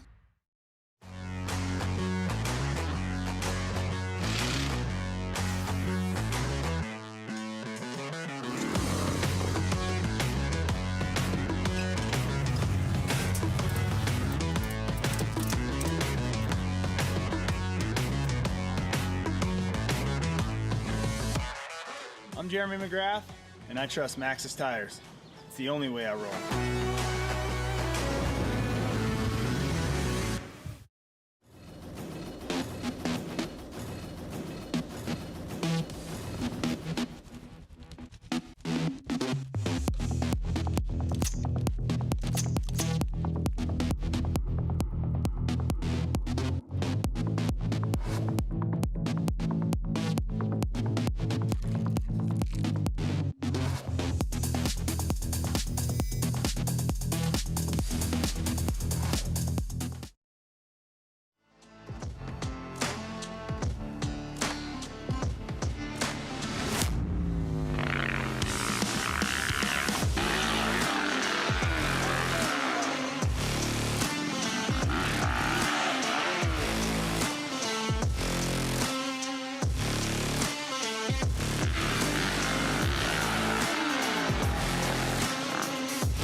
We welcome you back to beautiful Glen Helen Raceway as the dust settles on what has been an epic event. I feel like I've lived here for a week, and I'm not complaining. It's been a lot of fun. Let's keep Motofest growing. Help us out there. Dirt Bike Magazine, YouTube. I know so many of you watching this have ideas, and let's keep this great event growing as we give you a look at the unofficial results here in the 250 category. Big congratulations to Cole Zeller getting his first win of the year, followed by Samuel Prochera, Cody Simpson, Dustin Davis, and the Cowboy Colton Eck. I do believe Mark Tilley has our podium ready. Let's send it down to Mark. All right, back down here on the podium, Jack. We have the 250 pros and the fan favorite, or at least our favorite, Cody Simpson. You put that Yamaha in a position to where you had a shot at your first win. We were all pulling for you. Cole had other ideas. He didn't want that to happen, but take us through your race. Yeah, I actually got off to a great start on the YZ250, and man, I was super mentally tired from yesterday. I ran out of gas at the National Hen and Hound and had to push my bike a couple miles through some sand, but then we hit a 9-hour drive to get here last night. But man, it was a great race, battling with the boys, and it was a super great track. The Glen Helen did a great job with the watering and the prep, and it was great. Now, how do you go into a doubleheader weekend like that mentally? How do you go into it and try to figure out, I mean, it's got to be different from a regular weekend when you're just going in and racing one place at one time. How do you like mentally, is it different, like, or do you prepare differently?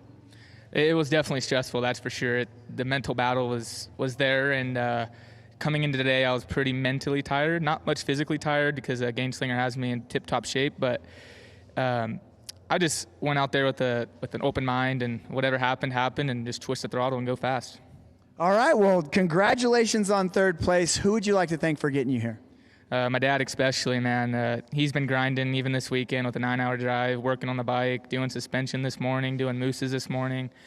Gary Gardner from Semi Valley Cycles for all the help. Gainslinger Human Performance, Shop FLD Apparel, IMS, Wonder Electric, Blue Crew, Yamaha, and everyone else. Thank you so much. All right, well, congratulations on third. What are you going to be doing during the break? Training hard, baby.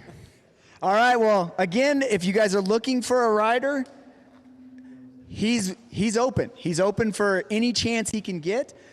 Coming here to second place, Sam, you were definitely on the charge late. I know you got off the line a little bit slow, but you came back really hard. Definitely eating those mother F bars, giving you that energy. But take us through your race.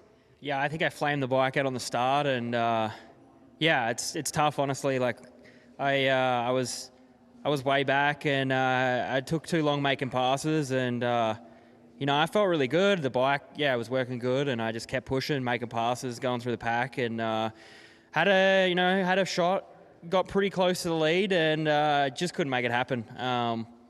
But we got a nice points lead, so got a real nice one. So it's good to go into the rest of the rounds like that. And I mean, honestly, like I was stoked with how I rode. I think I rode great, and if it was maybe for a few positions up that start, I think I really would have won. So it's just one of those things. Just got to work on the starts, and we're right there. Sounds good, and I think you might be right. When you got behind Cole and you could see him, did it give you a little bit of an adrenaline rush and make you charge a little bit harder, or were you just business all the time? It's business all the time, honestly. It's just hard to make passes on that course, and I was really close, and I had one sort of idea on the last sort of pass, and it was terrible. I lost so much time. So, my last-ditch effort was to go around the outside of the rocks, and it was real slow. So, lost some time there, which was pretty frustrating. But no, was there the whole time and fought to the end, so it was good. So now on the break, are you just going to ride your off-road bike and do a little bit more? Are you going to go back home, or what's your plans? I'm going to go back home and race that Hatter Desert race, and just keep working on my weaknesses all the summer break, and I'll come back stronger, so it should be good. All right, well, who would you like to thank for getting you here? Just the whole SLR Honda team, everyone that's involved, Mark, Carlos Swan, all the mechanics, they do an amazing job, and make sure that we're ready to go on the weekends. All right, well, congratulations on second place. Cole Zeller, you got the big W. Now, if I was thinking about it when I was talking to him, this is your second win in NGPC. Did your first win come here as well? Yeah. So you're kind of a Glen Helen guy. So take us through your race. I got off to second on the start, kind of really squeezed through, kind of made a little bit of an aggressive move. I didn't think it would work out, but it did. So, and then I was able to make a pretty quick pass, lap 1 on Dustin, and just tried to pull away, but I was a bit of a struggle on the moto track, some of the tighter stuff, and so I wasn't able to pull away like I would have liked to, but end of the day, I'm pretty happy on the result. This series has been kind of rough for me so far, so I'm just get as many wins as I can the rest of the year and see how it plays out. You never know what can happen, but yeah, all in all, I'm happy on the day. So now it's been a little bit tough for you. You had a mechanical, right? Like something happened to a bike. You didn't go down, didn't get hurt, but you had a mechanical at one of the rounds, correct? Yes, at Stead, I had a mechanical that just took me out like 2-3 laps in, and then that was a straight DNF, and then so that kind of put me way back in the points, and I had a not so stellar race the last round at Paula. So yeah, no pressure's off, man. We're just going for wins. All right, now Cody was right behind you for a lot of that. Could you hear that YZ250 singing? Dude, absolutely. I'm like, man, this guy's not getting away. I cannot get away from this guy, man. And even after the pit, he came back too. So you can hear that 2-stroke. Sounds good. All right, well, who would you like to thank for getting you here? My Lord and Savior Jesus Christ, the whole FMF RPM KTM team, my beautiful fiance Kylie, my mom and my little brother and my dad, and everyone who came out to watch me this weekend, and the Rosati's watching back home, and yeah, man, everyone that supports the team, everyone supports me. Ryan Hughes, man, we've been putting in a lot of work, and it's showing. So yeah, just good weekend. All right, well, congratulations on getting the win. The second one here at Glen Helen, so congratulations there. All right, Jack, that's a 250 podium. We'll be back with you with all the women. Back to you. Congratulations, guys. Congratulations, Cole Zeller. Big win out there. And there will definitely be a party in the FMF RPM Racing pits here tonight. What an event it was. Motofest. Still going to hear from our lovely women in just a few moments. And we remind you, as we take a look over beautiful Glen Helen and some of the great people enshrined up there and some of our angels looking down from above, that we're loving every single minute of this event. Look at that on cue. Bird flies across the screen. Michaela Moto KK Nielsen taking the win here in the women's category. Ava Silvestri back by about 3 minutes, followed by Madison Weber, Dana Rayner, and Addison Nichols.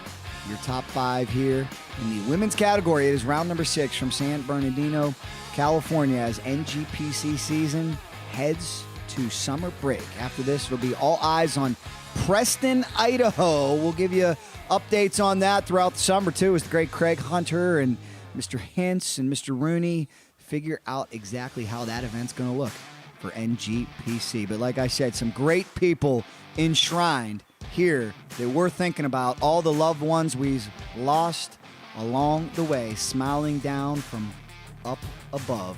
That is for sure.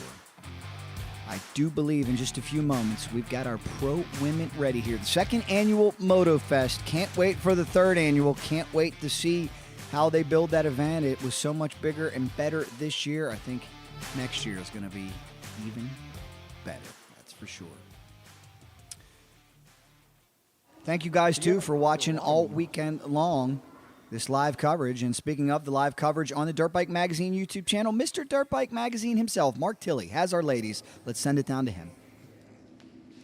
Okay, Jack, we're down here for the final podium of the 2026 Motofest, and it is the women's pro class for NGPC.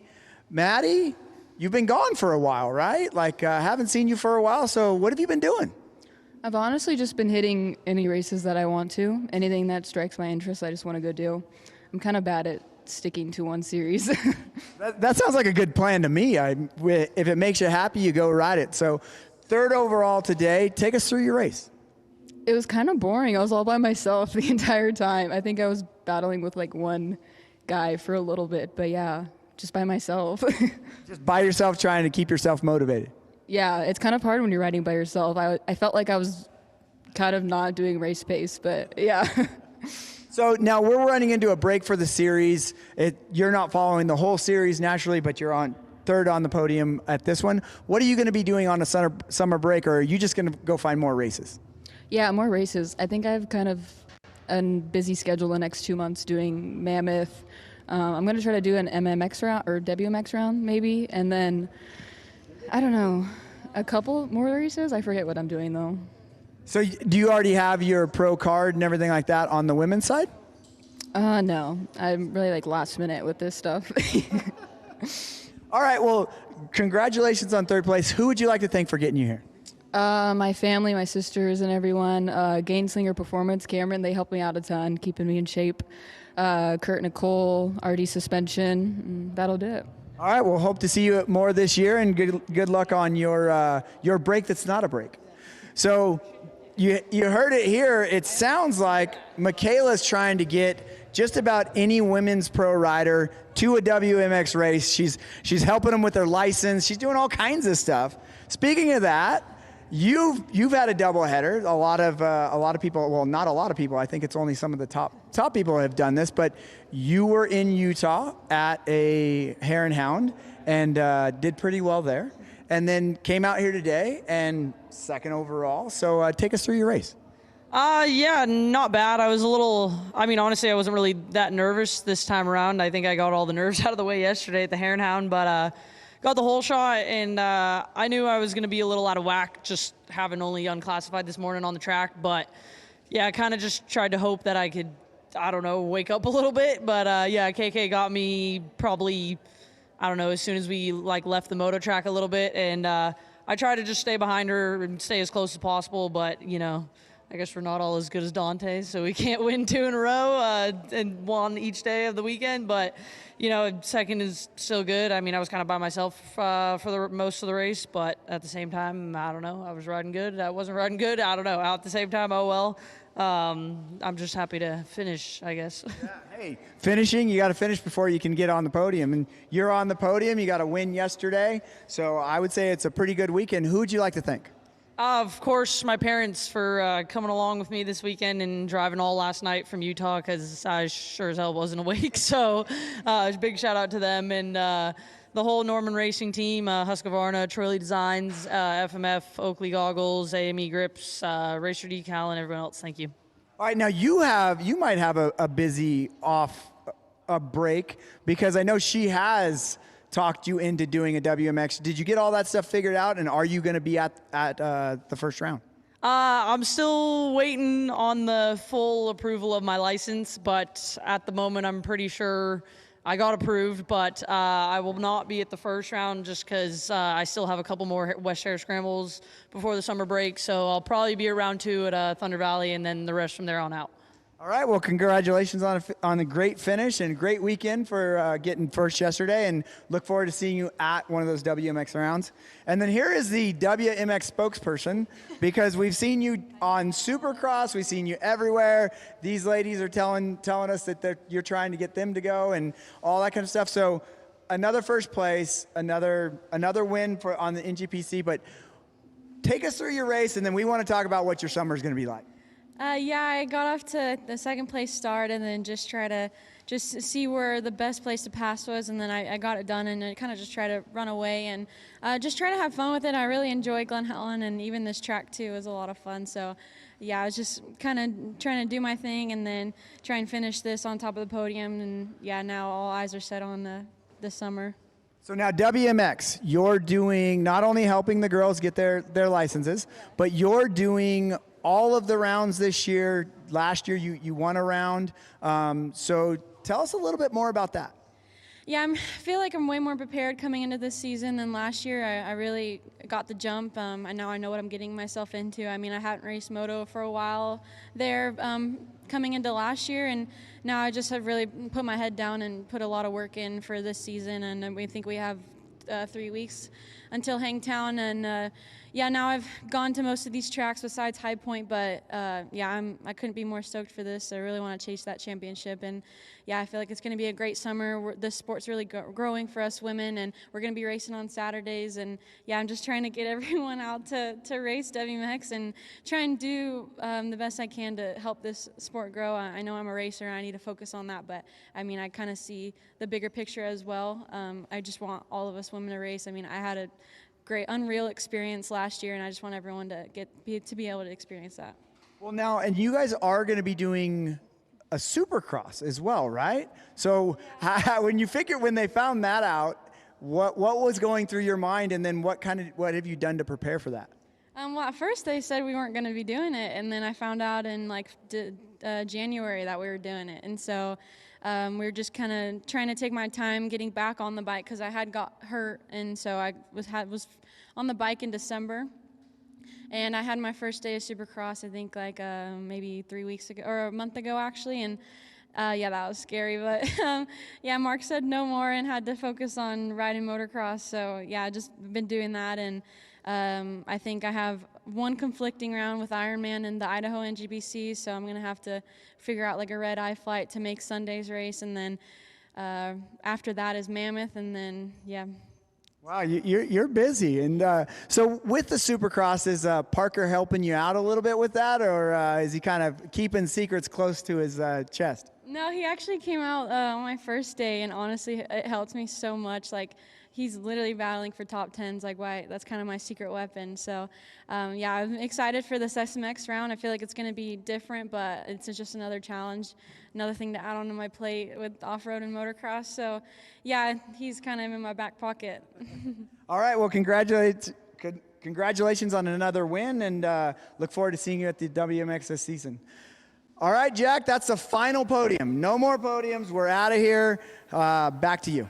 How about that? Congratulations, ladies. Congratulations. Great job, Mark, Tilley. And more than anything, congratulations, Troy Lee, Bud Feldkamp. Another successful Motofest for the first time ever. NGPC teamed up with Motofest. And might I add, I think that was a wonderful combination. Let's keep this thing growing. Thank you guys so much. Hope you enjoyed listening to me all weekend long. Again, my name's Jack Korpela. Check me out on the Racing Jack YouTube channel. Did an interview with Justin Barsha that you want to check out there. Speaking of Barsha, he has a big day. Thanks to all of our friends at Ellen and Media Services. Shout out Ross Fitz. Happy birthday, Aaron Kennard. And thank you guys so much for being a part of this happening. We look forward to seeing each and every one of you right back here for the 3rd annual Motofest. God bless you guys. Thanks so much for watching from Glen Helen Raceway, San Bernardino, California. We'll see you next time.